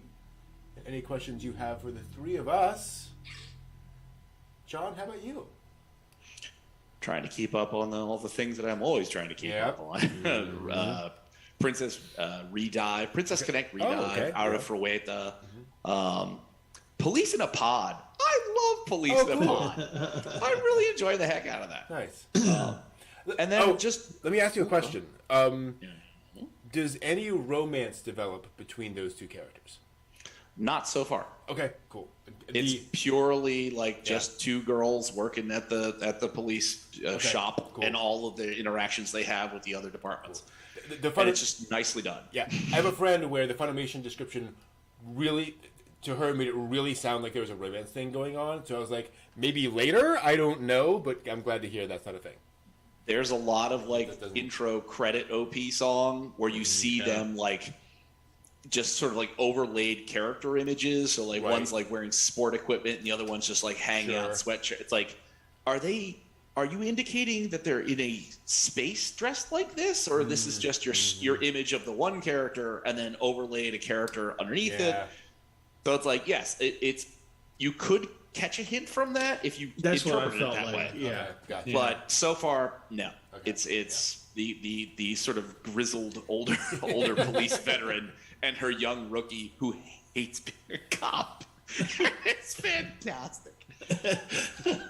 Trauma. Yeah, I mean, it's not spoiling anything for anybody to say that there's a moment where a search and rescue and the young police officer girl is like following up a trained police dog, and didn't understand you have to marathon run after the animal to find where the missing person is. Wow. So at some point she just like conks out, drops, and one of her coworkers is like, "You okay?" She's like, "I hate this. I want to quit." And it's awesome. So enjoying that. Little bit of gripe with Funimation's streaming mobile platform. Shocker. Yeah. I mean, Crunchyroll generally is like pretty solid, pretty stable, don't really have that much of a problem. I started watching Police in the Pod, like I think episode 4 or 5, like Wednesday. I couldn't even get 5 minutes into the thing. For that 5 minutes, it would play like 20 seconds, then stop, cycle, another 20 seconds, stop, cycle. So I gave up. I finally had to, like, when I got home, I booted up the PC just to finish the episode. Wow. On the PC, fine. Nothing, no problems, no streaming issues, no nothing. The mobile, it just fought me like like a prize fighter. Just was knocking me around. And it's like, I don't know whether they were doing like an internal update or something. It certainly was not an app update. I double checked that to make sure it wasn't trying to like load something new. Yeah. It's just like, if it's not on my laptop, I get that. I'll have it streamed to my television, right? And it'll do that on my television. It'll do that on my phone. On the laptop, it'll do that every now and again. But there's other things with Funimation that I'm not too keen about. But yeah, no, it's a thing. It's a thing. Yeah. I just noticed it hard this week. I'm like, oh, you're killing me. Yeah. Because it literally has chipped in. I think Friday, I brought up Funimation. I was like, okay, I'm going to watch, whatever the next, I think it was the Realist Hero or I think it was Realist Hero. And first thing it did was Spiral. I shut it down and I just watched a YouTube video for like 20 minutes. I'm like, I can't even, apparently I'm not getting my lunchtime watch today. So, Gotcha. Yeah. So that's been things. Okay, fair enough. Steve, how about you? Making my notes for the panel. So watching the things, and drying out my eyeballs, and it's like I can still see out one of them. No, just kind of watching, like rewatching things, kind of making my little notes and stuff like that. So just y'all have to show up at Uncon 7. Yeah. So you'll know exactly what I'm talking about. So I'm not going to go into any detail. Good. So you'll go into Uncon 7. So, but the other two things that I did, like today was the first time I tried Marmite. I was telling the guys, you guys mentioned that earlier. Interesting stuff. Yeast extract. It's actually good. I You like loved it so much you're using this toothpaste now. That's right. Gotta blacken my teeth. Yeah. Well, I gotta make myself, presentable. So I need to blacken my teeth. Exactly. So Exactly. That's All that's the what white we're doing. makeup and the That's right. Yeah. Shave my eyebrows and. Ew. So, one of the things that my older sister, I don't even know why, but I guess it was a Christmas present, maybe. I don't know. She got me this. Okay. The Stretch Armstrong octopus. Oh, gosh, wow. I thought it was. Okay. I thought it was a wacky wall walker. Yeah. I'm like, what? A giant wacky wall walker. No, so I haven't taken it out yet, but yeah, she was just like, I remember when you had Stretch Armstrong and you destroyed it. You destroyed the octopus monster. So here's the octopus monster. I'm like, that was 40 years ago. Right. But no, Okay. it's great. She got me a Scrapple T-shirt. Oh, cool. Oh, cool. Yeah, so it's like this piece of Scrapple with like a rainbow behind it. So Nice. yeah, Why can't family members do things like, I remember you destroyed your $6 million man figurine, so I got one for you. It's like, right? thank you, because these are worth like $10,000 each. $10,000.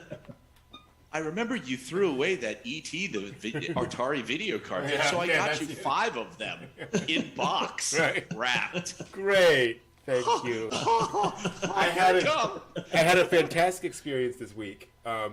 I was really tired one night, and so turned on YouTube and typed in 1980s Christmas commercials. And Wow. just Those are the best. I just spent like an Those are hour the watching best. like McDonald's ads and all these various things. It's very nostalgic. Oh my God. They're the It's a lot of best. fun. I forgot that M&M's came out with holiday candies, Yeah. which were red and green M&M's without the M on it, without the logo on them. Right. They were just holiday candies brought to you by the M&M Mars Company. I was like, why would you not brand these? Like, this makes no sense. Like, just call them M&M's. It's bizarre. And then there's this beautifully produced, like, Spielbergian ad where E.T. walks into this room just as these kids are leaving the house, and I'm like, I don't remember this ad at all. This is so weird. And then E.T. goes over to an Atari and plugs in the E.T. cartridge. Oh, There's an ad for the Atari E.T. game and how amazing it is, and bring E.T. home. And I'm like, no wonder I never saw that ad. such a miserable game. Gosh. God, I know. I remember just early rage quitting. I mean, that's Yeah. it's just like Getting stuck in the stupid hole when you hole, couldn't, like, like, levitate out of it. Oh, gosh. Yep. But, yeah, different times. I had forgotten how many, like, 80s Christmas ads were just charming stories. yeah. It was just, guy comes home and hugs his family and says it's great to be home, and then, happy holidays from, 3M. It's the entire, and it's like, oh, thank you. Like, that's such a nice Yeah. thing to do, Around Christmas, like, we're not going to hard sell you something, just here's a nice little thing. Yeah, now as he comes home and goes, I got you something, she opens up, there's tape. Right? Happy holidays from 3M. Yeah. Oh, dear. Yeah, I have not been, like, watching or consuming much this past week. It's been kind of an up and down week for me, so just a lot of other stuff going on. But I do have an idea that I wanted to throw at you guys and at the chat and at everyone in general, because I had a bit of a thought this week. And it's about anime archaeology, And I was thinking about, because there was yet another controversy around some anime YouTuber who got kicked off and then brought back on and all that kind of great stuff. And I realized, or I had the thought, is YouTube a stable platform for anime content? I don't think so. I don't think it is. I think you can make it work. But what ultimately happens, but by anime content, I mean like anime reviews. Right? Like anime-heavy anime videos. Because I'm realizing either you don't include any content at all and it's just, a talking head, which doesn't get any views, or you play this constant dance, this constant like cat and mouse game with the algorithm to see if you're going to get nabbed by Content ID today or 6 months from now when Bandai suddenly decides that video you recorded 2 years ago, suddenly now, it's grabbing. So I'm like,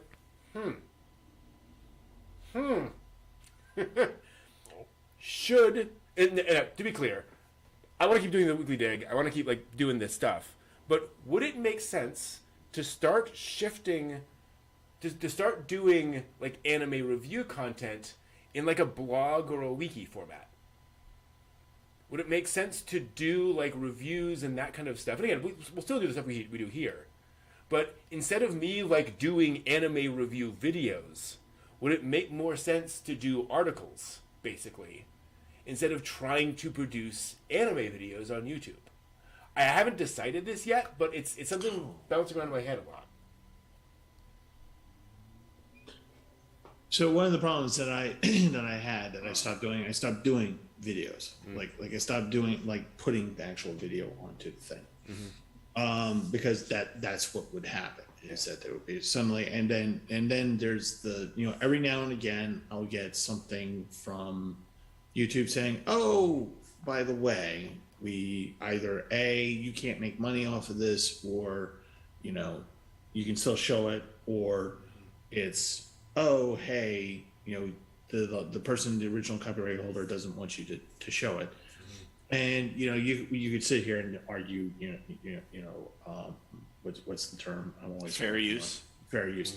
You can always use fair use because reviews is under fair use, and you can argue that. But then again, this is also YouTube. Right. So and not to joke around, it's literally YouTube, where to rectify that is a Herculean effort to fail. It should also be pointed out. YouTube is a fundamentally private service owned by Google. Yes. They can decide to not have a video on their service regardless of fair use. They can just say, no, we don't want this, it's going away. So, exactly. The point I'm trying to make is that it doesn't matter if you argue the point of fair use. It's just that it's how the channel runs, or how the thing runs. What's interesting is that if you go into a blog format and you put a video on there, your chances of getting shut down decreased dramatically.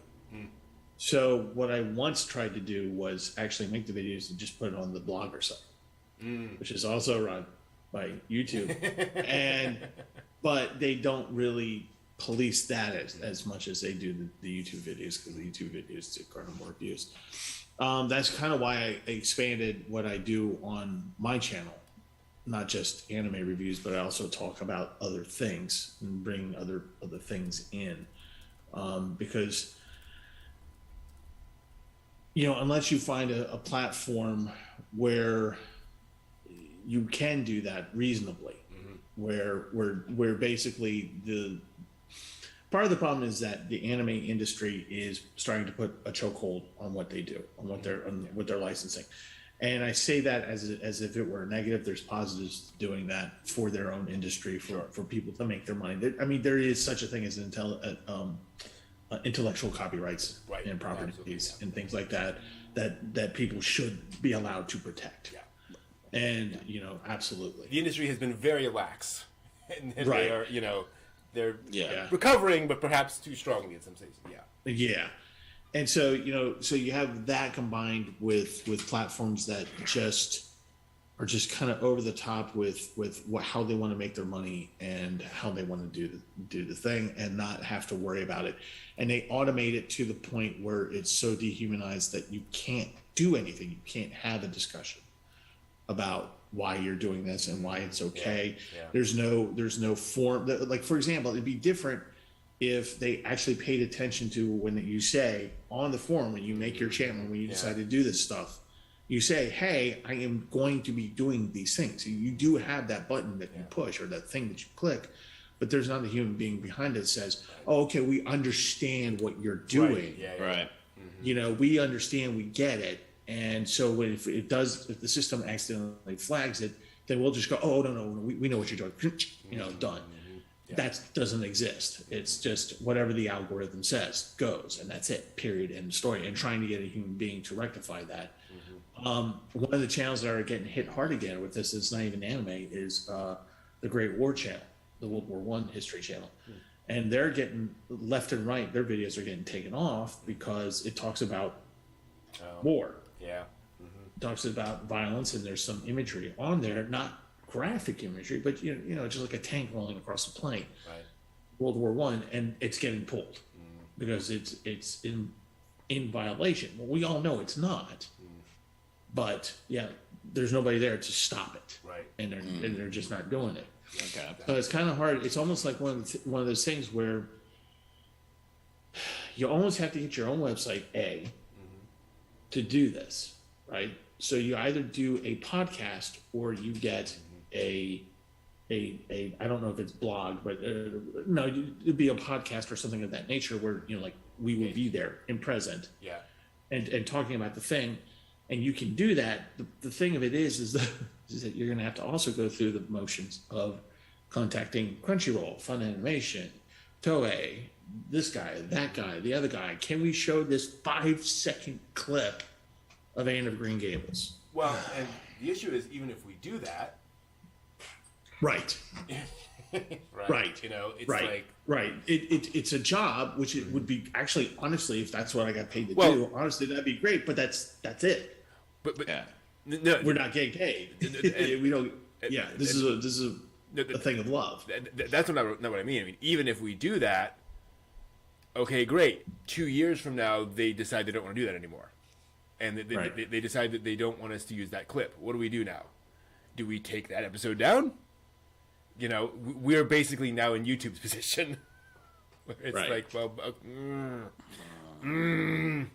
yeah, it's weird. Well, actually, if we were to actually do the web, if we were to own the domain and actually do it, we would actually pay for the licensing to do that. So in order for them to tell those down, they would have to do the but like licenses don't last in perpetuity, right? No. It's gonna be like a Yeah. it's gonna be a license that lasts for some period of time, and at some point that license expires, and we're like, well, right? Yeah. So that's a weird thing. So so I'm thinking, what if? And again, like we can still do stuff like this. Like this is totally fine. Like there's no issues here, in the kind of stuff we do. But would it make sense to have a website where it's essentially blog posts and screenshots of anime, and that's kind of where we document? And so we could build up stuff like,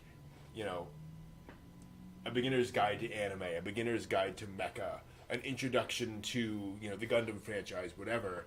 We could build that out on animearchaeology.com as essentially blog articles or wiki pages or whatever, and that becomes where that content lives. While this is more of just kind of a general, week by week, discussion panel talk show kind of a thing, where we're talking about stuff. But that becomes kind of the permanent record, if you will, that we know can't suddenly disappear one day. Right. Because I own animearchaeology.com. I'm hosting on AWS. I know where all those things are.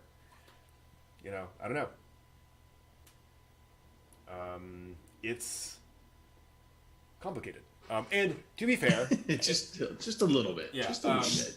Lightly. and as we were saying before, YouTube has made this decision. Well, Google has made this decision, although granted that was also a YouTube decision back in the day, to allow everything and then try to police it. Everything meaning literally as much video as the entire human population wants to throw at them. And that is an impossible task. Right? Like, they can't actually filter that in a reasonable way. And so they have to have AI, and they have to have all these things to content and filter and do stuff. Because that's the structure of the site that they have set up. I remember there used to be a service called something like videos pulled from YouTube, where they would... So YouTube used to have like literally a feed on the homepage of all the new things being posted, all the new videos being posted. And so they would go to that feed, see whatever got like immediately deleted, and you got videos of all of the stuff that YouTube was like pulling immediately. Like, for example, teenagers dancing. Right? Because haha, it's funny on the internet, right? And all this stuff. We're like, well, yeah, obviously you're pulling that off, but like, that's this is now the job of 80 billion people to try to figure all this.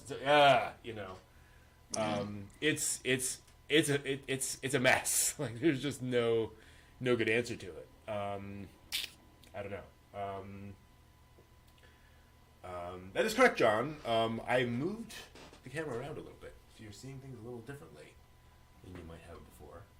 You're seeing some of the manga actually back there. I've got a new there's new arrangement in the workshop, which is kind of fun. So yeah, so I think it'd be kind of fun actually to have a website it's not an encyclopedia of anime, but it is kind of a guide to anime that we can all build together. Me, John, and C, but also you all in the chat. Like, you could see this, you could make comments, you could say, hey, this belongs on this list, and we could actually like do anime archaeology as a group and build useful resources for people that would not be under the whim of the YouTube algorithm. The great YouTube overlord. It'll be under my will. Our iron will. And again, and we still sit down Saturday nights and chat and have all the normal stuff, right? So it's not like anything like really goes away. It's just shifting the focus of that content to say, should I really do a my guide to mecha video on YouTube? Is that the right place to put that? I'm wondering now. I think TikTok. Perfect. Yes. So this is unregulated. Everybody. I can think of no more stable platform for content. Exactly. Well, I was going to suggest OnlyFans, but you're you're only going to get a certain viewership there. I just had this awful vision. Probably more of, like, popular, Brent, Yeah, who knows? This awful vision of Brent in the middle, like talking about Gundam, and then John and I in the background doing the. And now for the Gundam dancers. We'll have to make like cardboard Gundam outfits for you all. Unpainted with big strips of like masking tape. Like, yeah, here we go. Future Boy asked a good question in the chat. Why hasn't there been a YouTube competitor out there? Because YouTube is hideously expensive. Hosting this amount of video and doing it in a way that is actually up and running all the time is insanely difficult. There have been competitors out there, and they just kind of appear and die after 3 months. It's just it's impossible. They exist because Google makes all the money and can afford to just kind of keep it going. And I think I have heard. I don't know if it's true. I have heard that YouTube is the most fantastic AI algorithm data set imaginable. According to Google. Well, no. According to an analyst who says, if you're trying to train AI, what better data set than True. 18 billion videos that you could just throw at it. And so if you're building autonomous cars or you're building whatever stuff you have, YouTube is a very useful data resource for that for Google. So that could also be why they're keeping it around, despite it losing them, massive amounts of money every year. Again, I don't know. This is unproven, but this is a theory. Interesting. Yeah, exactly. There's several problems with eating the energy of a small country. It's crazy. Yeah, and again, folks in chat, like if you want to contribute, that would also be an option. I need to find the right software for this. That would make sort of collaborative this work, kind of collaborative writing articles like this in a way that would work. But there are options out there potentially. Dang. Hey, Zero Justice, good to see you. Yeah, exactly. They're building neural net AI that'll produce YouTube videos, so it all kind of comes around in a wonderful way. Well, you just find it a massively super powerful AI that has a ridiculous love of cat videos. Exactly. Yes. Exactly. Yeah. We're prepared to launch humanity into a new future. Turn it on. What the heck? Yeah. Ah! My God. The Google AI has determined the only appropriate life form are cats. Oh, no. No. It's Terminator kitten style.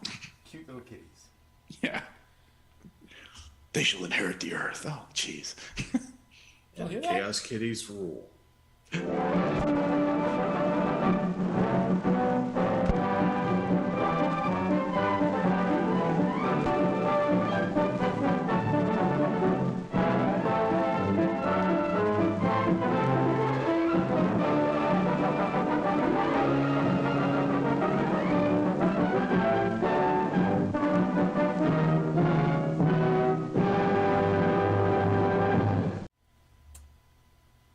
And welcome to the latest anime news for the week ending February 12th, 2022. Some kind of weird anime news this week that we want to talk about because kind of unusual, because anime is usually very normal and very understandable.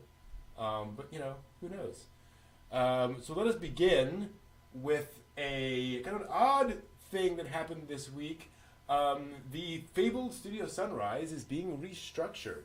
Bandai Namco Holdings announced this week about the organization of its IP production unit, including the future of beloved anime studio Sunrise. But Bandai will combine its visual, music production, and creation businesses into one new IP production unit in April, with Sunrise, Bandai Namco Arts, and Bandai Namco Rights Marketing combining into the new umbrella company Bandai Namco Filmworks.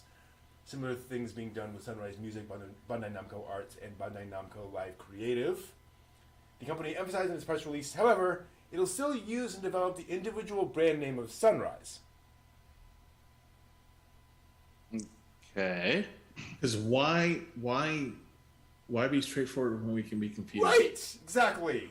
They stated that even in the new reorganization, quote, each brand delivers unique works throughout the world, end quote. Which I don't think anyone was disagreeing with.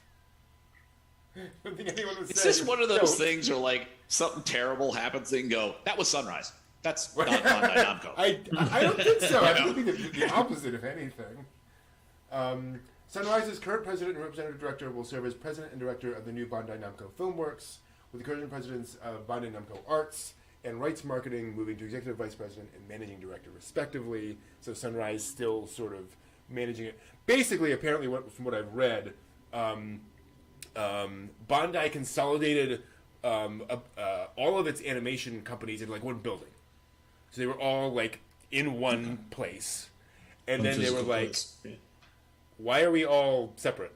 Like why are we all in our own little silos? Why don't we all work together?" And they're like, "Okay, let's all bring everyone together." They're like, "Well, we're all part of Bandai, so we shall be called Bandai." Or that was kind of the management thinking out of that. The weird thing here, though, is that Sunrise is such a storied name. Yeah. It's like, why would you not just call that Sunrise?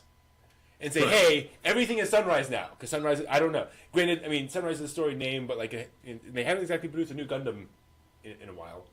So maybe it's kind of like, well, that's yes, it's a storied thing to 40-year-olds, but modern otaku, okay, I don't know. But it's weird. It's got to be about some kind of cash money's got to be with keeping the Sunrise thing kicking around. I mean, whether it's like 40th anniversary editions or whatever, and they're going to keep the Sunrise name for something. There is money involved in there. Thinking. You think? Always the monies. Always the monies. All the monies. All the monies. So we'll see as things kind of progress. Let's see here. NPO animator supporters who manage the Animator Dormitory Project and other initiatives to improve the problem of low wages for animators have announced a new contest for manga creators. The Manga to Anime Short Film Contest is accepting short manga submissions from pro and amateur artists, with the top 3 submissions each winning a cash prize, and the first place entry also receiving an anime short film based on their submitted manga. Which is pretty cool. Ooh, pretty cool. Yeah. Entries are accepted through September. So a bit of a ways away, which is nice because it lets folks, kind of ramp up. With the results posted around the end of December. The website notes that while this particular contest only provides the one-time prizes to winners, they hope to create a payment structure in the future where additional funds generated by someone's original work are also returned to the author. Obviously, that's very complicated to set up the first time around, so we'll get there. They also mentioned that certain manga works are easier to adapt than others, and that there have been, quote, many masterpiece mangas that have not received adaptations, end quote. The project would like this competition to be used as a platform to give such works adaptation, and by extension, the chance to be known by more people. That's a little odd to me because it sounds like they're kind of talking about two different things. It's like, there is manga that haven't been adapted to anime for very good reasons, because I have no idea how you do that. And others where it's like, just, it never happened. So, I don't know. Right. Some of them for their racy content, no doubt. But yeah, I mean, I gotta imagine there's stacks of manga from eons back that really nobody's like, okay, we've got so many releases this year, we can't focus on all the pieces in between. Oh, wouldn't that be a job? All you have to do is just read manga and suggest what you read in anime. Yeah. Sign up for that. I'm gonna start in 1970 and move forward. Isn't that how we got Love City? Yeah, pretty much. Yes, there's also such a thing as glut. But yeah, it's interesting. I mean, there's definitely anime. That's the other interesting thing. Like, there's critically acclaimed manga that you're probably never going. Like, there was I don't know if it was critically acclaimed, but there's a manga about religious cultists. And kind of talking about Shinrikyo and all the really dangerous religious cults in Japan. And I'm like, I can see that not getting an anime adaptation. People going, this is awesome, great you're talking about it, but no, we're not touching this. Still too soon. Right. I would love it if they did Kurosaki Corpse Service. Oh yeah. As an anime, that would be awesome. There wasn't I one? still want to see Onward to a Noble Death. Yeah. And actually, a lot of Mizuki stuff like that, where I can see people. Yeah. Well, show as wonderful as it is, it would be a really long anime. Or how about Mizuki's Hitler? Exactly right. Yeah. Ooh. Wouldn't want to touch that one with a 10-foot clown pole. Thank you. Absolutely. They keep talking about doing an anime adaptation of Tezuka's Buddha. Okay. But it's amazing, but it would be so long. Yeah, well, and I mean, it's always we'll do a movie, we'll do an OVS, right? It's always we'll do a chunk, but even there, I'm like, how would you? Which part and how? And people are going to protest, people are going to complain. No matter what you do with it, there's going to be a contingent of people who are like, "How dare you do this? This doesn't represent it accurately," and all that kind of stuff. And it's like, who wants that pain? I don't know. Yeah, and they won't just mutter quietly. No, they will go absolutely off the wall. Oh, here we go. Exactly. Screaming, hair pulling, the whole thing. Yeah. Cats and dogs living together. Living together. That's Absolutely. That's hysterical. Gotta love it. Very quotable movie, Ghostbusters. Yes. Gundam announced, or Bandai announced, speaking of Bandai, they're planning to do real-life Gunpla battles. So, a new attraction coming to the Gundam Factory Yokohama next month. If the life-size walking mobile suit wasn't enough, from March 6th to 13th, fans can bring their own plastic Gundam models and participate in, quote, real-life Gunpla battles. The models will be virtually scanned and digitized and then pitted against one another in a winner-takes-all virtual battle. Yes. I'm We are sorry. just close to the point of having actual Gundam. Just like get on Yeah, this. we are. Like, This is the metaverse I want. Yes. This will be a, quote, test operation event, end quote, of the Road to Gunpla Battle project, aiming to realize real Gunpla battle at the Gundam Factory. And those who don't bring their own models can still enjoy the battles as well with Gunpla prepared at the venue. So they'll have Gunpla you can pick out and say, I want, here's an RX-78, here's a Zaku. Of course. Holy crap! so when the first be Digimon realizes in this world, Ooh. and the first Gunpla appears over your shoulder and is like, "Hey kids, let's go play." You're like, okay, the real world's happening here. It's all coming together. So here's It what I want to reminds. know. Oh, go ahead. Oh, go ahead. No. I was gonna say it reminds me a lot of when Disney launched Infinity. Yeah. And you'd buy these little RFID figures. So you'd get like the base set and then a reader platform and an RFID figure, and you'd touch it to the reader platform and it would inject that character into your sandbox world. Yep. So it's like, this is, you know what I mean? Like, sell the Gunpla kits with a little RFID chip on the bottom and have them show up to these project points and just click it in. Bam, Gunpla battles. I'm like, oh, God, that'd be so cool. Yeah. But go ahead. Here's what I want to know. Which came first? Did they have plans to do this and then made the anime to seed the idea in people's minds? Or did they make the anime and people were like, actually? I don't know. I literally cannot tell which way on this. There's a mysterious figure in the shadows in the back of some alley in Tokyo that will answer your question simply, yes. Is he blonde and wearing a mask? That's all I want to know. Yes. He won't tell you his name, but his business card is a can of Chardonnay. Dun, dun, dun. Dun, dun, dun. The plot thickens. Exactly. So yeah, very, very interesting. I'm just kind of mind blown. I wonder if you because I mean, Gunpla stuff. People go full hog on this, like the detailing on the paint jobs, everything.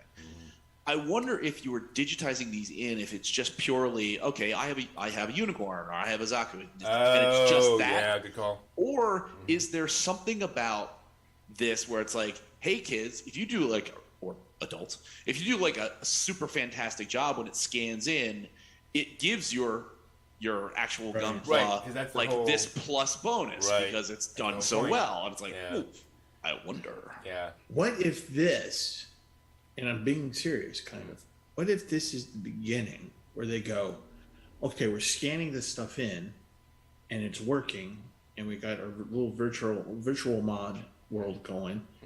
We're going to do Gundam Impact, like Genshin Impact. You have an entire world. It's Genshin, but it's Gundam. Yeah. Instead. An open world MMO kind of thing. Yeah. Yeah. I mean, they've done a bunch of, obviously, Gundam battle games. Right. And there's the Battle Operation Front 2, I think, is the big one now, which is basically an MMO. But it's, as I recall, it's, here are the 6, battlegrounds that you can fight in. Right. It's like, okay, fine. Okay. I want to fight here, right there. I played it once. It's been a while. Apologies, video gamers. But yeah, there's nothing like nothing on that scale of here is a thing, and more importantly, and this is here's the thing, here's the problem, it's Gundam. It's not Gundam Wing. It's not Gundam Seed. There's no cohesive universe. So how do you do that unless I don't know. Or you just do. Because the thing is, in Gunpla Battle, they're just in a battlefield. Right. They are, technically, the players are piloting it, but there's no, story going on. It's just a big thing. So you could just say these are just mecha in a world, flying around, interacting with things, and we can go wherever we want with that. Or you could get it a robot shop script. No, let's not. No, let's not do that, please. I'd love to see something where it's like your pilot character is a pilot cadet, and that you get your first Gundam, and it's like a beat up heap of crap. And it's like you quest and you do things to get parts, to get allies, to then confront other factions, to then you know what I mean? It's like that would be wonderful. But on the sandbox scale of the not the sandbox but the giant MMO scale, that Genshin could be once all the lands are open, where you have days of wandering around the scape. They did one a couple of years ago. There was I'm remembering now. There was a Gundam MMO that was side 3. Here you go. And everyone was on a colony, and you were all part of a big, story thing. And it lasted 9 months because it was hideously expensive, as I recall. And they had to shut it down because they're like, we just can't keep it. No, this is cool. All of the ideas in there, but it just. Let's have that isekai. Right. No. Yeah. Let's exactly. have that Gundam isekai. Yeah. Gundam goes isekai. That's what we have. A bunch of players trapped in that world. Yeah. Yep. Exactly. Yeah, John, and that's the MechWarrior control system is exactly what the arcades are like. If you go into one of the Gundam pods, I think they're called. It is literally a self-enclosed system, joysticks, the whole thing. You are absolutely piloting Gundam in those already. They've had that for years. Yeah, it's amazing. It's interesting. Because the other question is and to your point,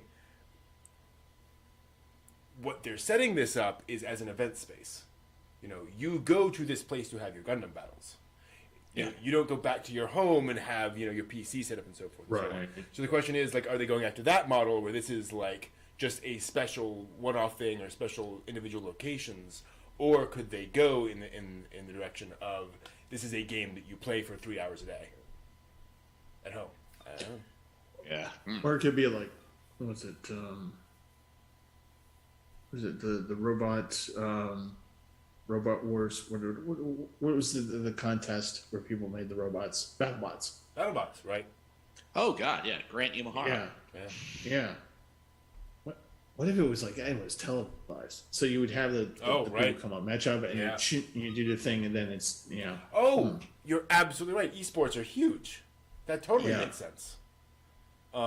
Which is probably why they're doing this. They're if we can make this a thing, then it can become an esport. Yeah, that's it. Esport. That's it. That is absolutely the play, because, Overwatch. There's an Overwatch league. There's massive money in these things. So yeah, why not? I'm sure Bandai's looking at that saying, we have a thing. Why don't we make money off the thing? Yeah. Go figure that. Yeah. Exactly. Let's make more money off of the money. Why didn't we think of this earlier? So I would just love to see the tech behind all this, because scanning a Gunpla, however they're doing that's interesting. I would like to sit down and see a video of how this whole thing's laid out and done. And I agree. I think what's happening is they are basically scanning it against a a database of pre-existing 3D models and saying, oh, this is a Zaku 2. We are loading that model that we already have in here. We're not literally like scanning this and using this, right? Because that would just be insane. But who knows? I'll say that'd be pretty amazing because like when you take like giant beam cannons and glue them on like different places, be like, that's not how the original Gundam. No, it's much more powerful. It is a game changer. Well, that's one of the things in the Gunpla Builders universe is that you can stick all that stuff on, but like there are always trade-offs. So yes, you have 5 cannons on there, and you can fire them once. Because that drains all the energy off of your gunpla. It's like upright, And you can't move. Yeah, right. Yeah. Exactly. Okay, now I can't. So what's the limiting factor on all this? Physics. Right. Yeah. Pretty much. Damn you, Newton. No. Also this week, items we wanted to mention and bring up. A new website revealed on Thursday that a Reiwa-era anime project is in the work for Ikeda's Zenryoku Usagi manga. It's a gag comedy story centering around hard-working construction employees who also happen to be cute rabbits. And live by the motto, live with everything you've got. The manga already inspired a series of 52 shorts back in 2008. A new anime short began streaming this week based on the manga June by Shotaro Ishinomori, Kamen Rider Super Sentai and Cyborg 009 fame. A short titled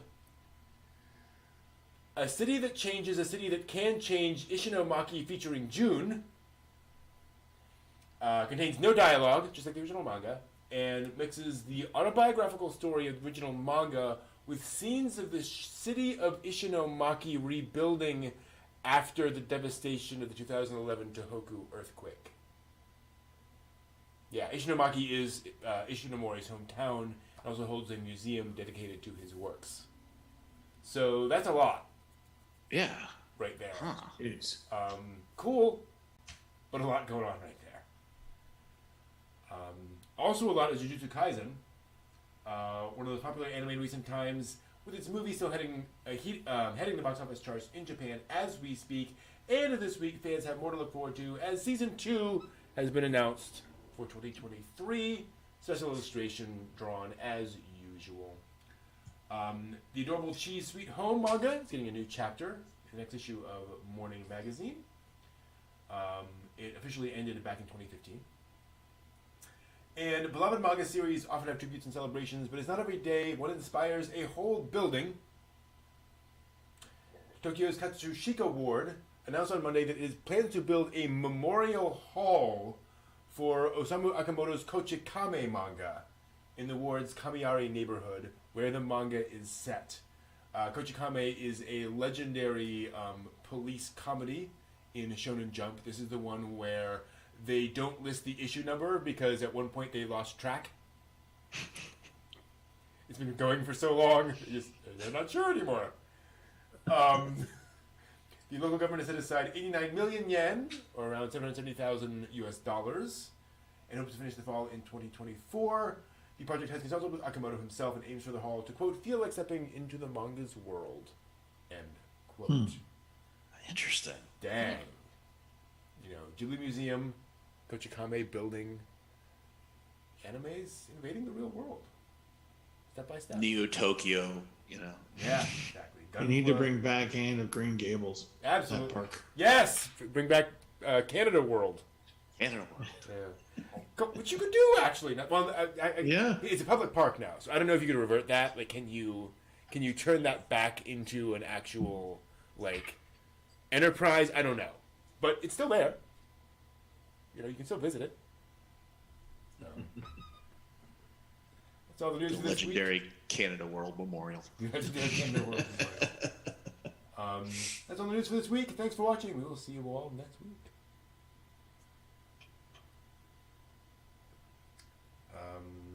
So those in the chat who aren't aware, Anne of Green Gables is and was so popular in Japan, there was a theme park called Canada World, which featured a recreation of the Anne of Green Gables house in in Avonlea. basically. And they imported Canadians. Yep. 13-year-old redheaded Canadian girls were imported to run around in period That costumes. sounds so horrible. It does. It sounds so creepy. So creepy.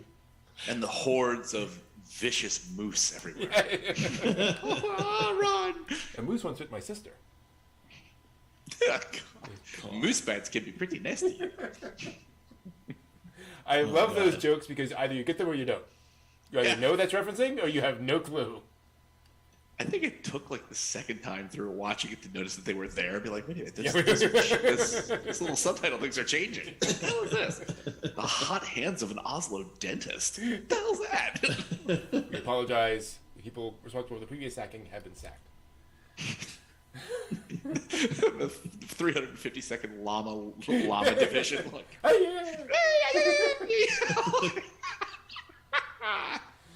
Oh, some people know comedy, and those people knew comedy. yeah. Anyway, there is no history this week, sadly. Nothing of note happened in early to mid-February in the anime world, so nothing really to talk about there. So that leaves me with a question. What did we learn on Shonen Night Bread?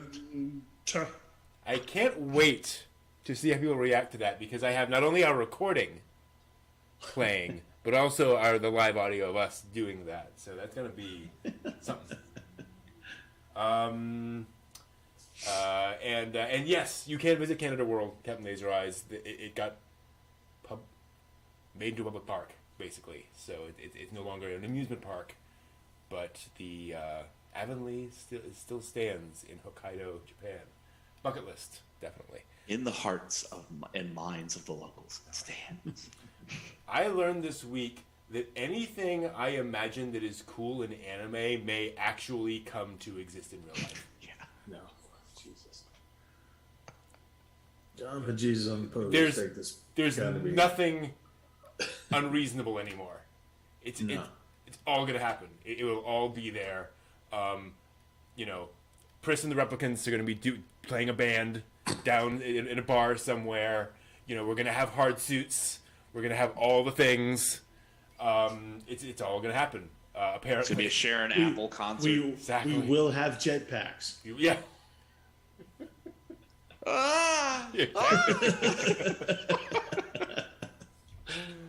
Oh, that's what I learned. How about you, John?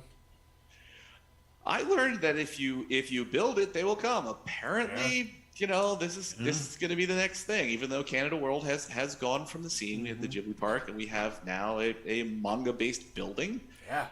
Yeah, I mean, this is a weird, fantastical future where you're right. I mean, I can't wait to see if they build like some other kind of crazy structures from anime. I can't even imagine what I want to see. I'd like to see a colony. Megazone. An orbital a megazone. I'd like to see an orbital colony. The super float or whatever it was from one of the animes where it's they just built all these floating island pieces connected out into Tokyo Harbor. Sure. Yeah. Come on, hit me with it. There are multiple life-size moving Gundams in the world right now. Yeah. That's really cool. And one shall be mine. Can you build a space battleship Yamato? Yeah. Hey. Yeah. Because we could actually raise it from the deep and just It'll happen. It's gonna happen. It has to happen someday. Once the Gamelon planet bombs start falling. No, John, it can happen. We built a damn ark in Tennessee. It's true. Okay. Yeah. That is very true. Yeah. So we can. Isn't somebody working on a Titanic too? Yes. Oh, okay. Wow. Yeah. Yes. So. So there. an actual Titanic ship that's actually sailing. Yes. And there's the castle in Texas or something, where there's a group building a castle using only historic methods. Oh, yes! I remember seeing that. Yeah. They're doing the actual hand masonry, hand carpentry. Oh, good night. What a world! What a world! As long as you don't have evens or angels, like Yeah, I can go without. I go without those. You know. And I really don't want a Higurashi theme. That's true. Oh, come on. It would be a real hoot, Steve. You'd Chunk. love it. Chunk. Ugh, no. How much are admission tickets? No. No. Stop that. Our theme park is to die for. Gotta go. Exactly. Can you imagine that small world ride? Oh, It's the small Higurashi ride. Oh boy. Now that's How about small future diary ride? it's a horrible death after all. It's a horrible death. congratulations. You now all have that song stuck in your head. Awesome. Oh, so yeah, I guess I learned something. I don't know. Yeah. You know, it's hard to tell sometimes. I've learned that it is wonderful times that I have something to look forward to, like actual, you know, all these things, all these wonderful things to look forward to. So let us get around COVID so that we can enjoy these wonderful things that are coming our way. So let us endeavor to do that. But the one thing I think that I've learned is that should the Gunpla thing turn into an e-game, you know, an actual e-game, you know, for a competition, we're doing the team, right? Of course, we're gonna compete, right? Yeah, we're going to compete. Absolutely, We're going to yeah. compete. Yes. We'll have the So headbands. we're going to headbands. Yes. Right. We'll have our own cheering section of, you know, maybe the pretty girl who gives me food. Armband. Of course. That's, you know, there we go. Are you telling me I have to up my model building skill? Yeah. Jeez. I have learned that, you know, why be succinct when you can be confusing, and and just layer name upon layer name upon layer name upon layer name, but actually mean sunrise. Right. So you know, that's what I've learned. I have learned Bondi that, Namco Entertainment Holding Corp. Limited, aka Sunrise. Hey, sunrise. Yeah. Yeah. So we're still calling it sunrise. See, that's the thing, is that we're all still calling it sunrise. It doesn't really matter anymore. One of the things I did learn is that I saw this wonderful movie, OVA, whatever we want to call it. It's made into my top 10. It's done the rare thing that very few things can do to me these days, which is surprise me pleasantly. You know, it's a wonderful thing, and it's this wonderful animation and all this stuff. And it reminds me that this is why I love anime so much. This is why we do it. Reminds you you're alive. Alive. I'm not dead inside just yet. Taste Feel it. chocolate. Yes. Alcohol and chocolate. Yes. Thanks for joining us. Next week, we will be watching and analyzing Black Magic M66. And the fun that is. Oh. The Masamune Shiro Robot on the Run anime with English dub by much of the Cowboy Bebop cast. So that's a fun one if you track that down. Wow. I know Jet and Ed are in it at least. Yeah. It is a thing. So Jam-packed I with characters know you nothing don't of care this. about. exactly. I am coming into this with no knowledge know what? whatsoever. You know what? I almost want to watch this with you just to watch your Yes, reaction we to should. this thing. We should totally Yeah, do that. we should do We this. should Yes. find a time this weekend. To watch Next me go, weekend. no, Yes.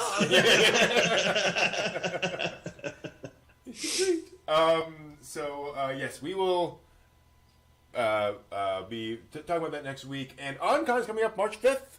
So OnCon 7, can you believe it, is coming up in just a couple of weeks now. March 5th, bunch of panels. Steve and myself and others doing panels there. We got a charity auction coming up as well. So looking forward to that. And we will see you all next week. Thanks for all stopping by. Have a great time. And until we see you again, watch more anime.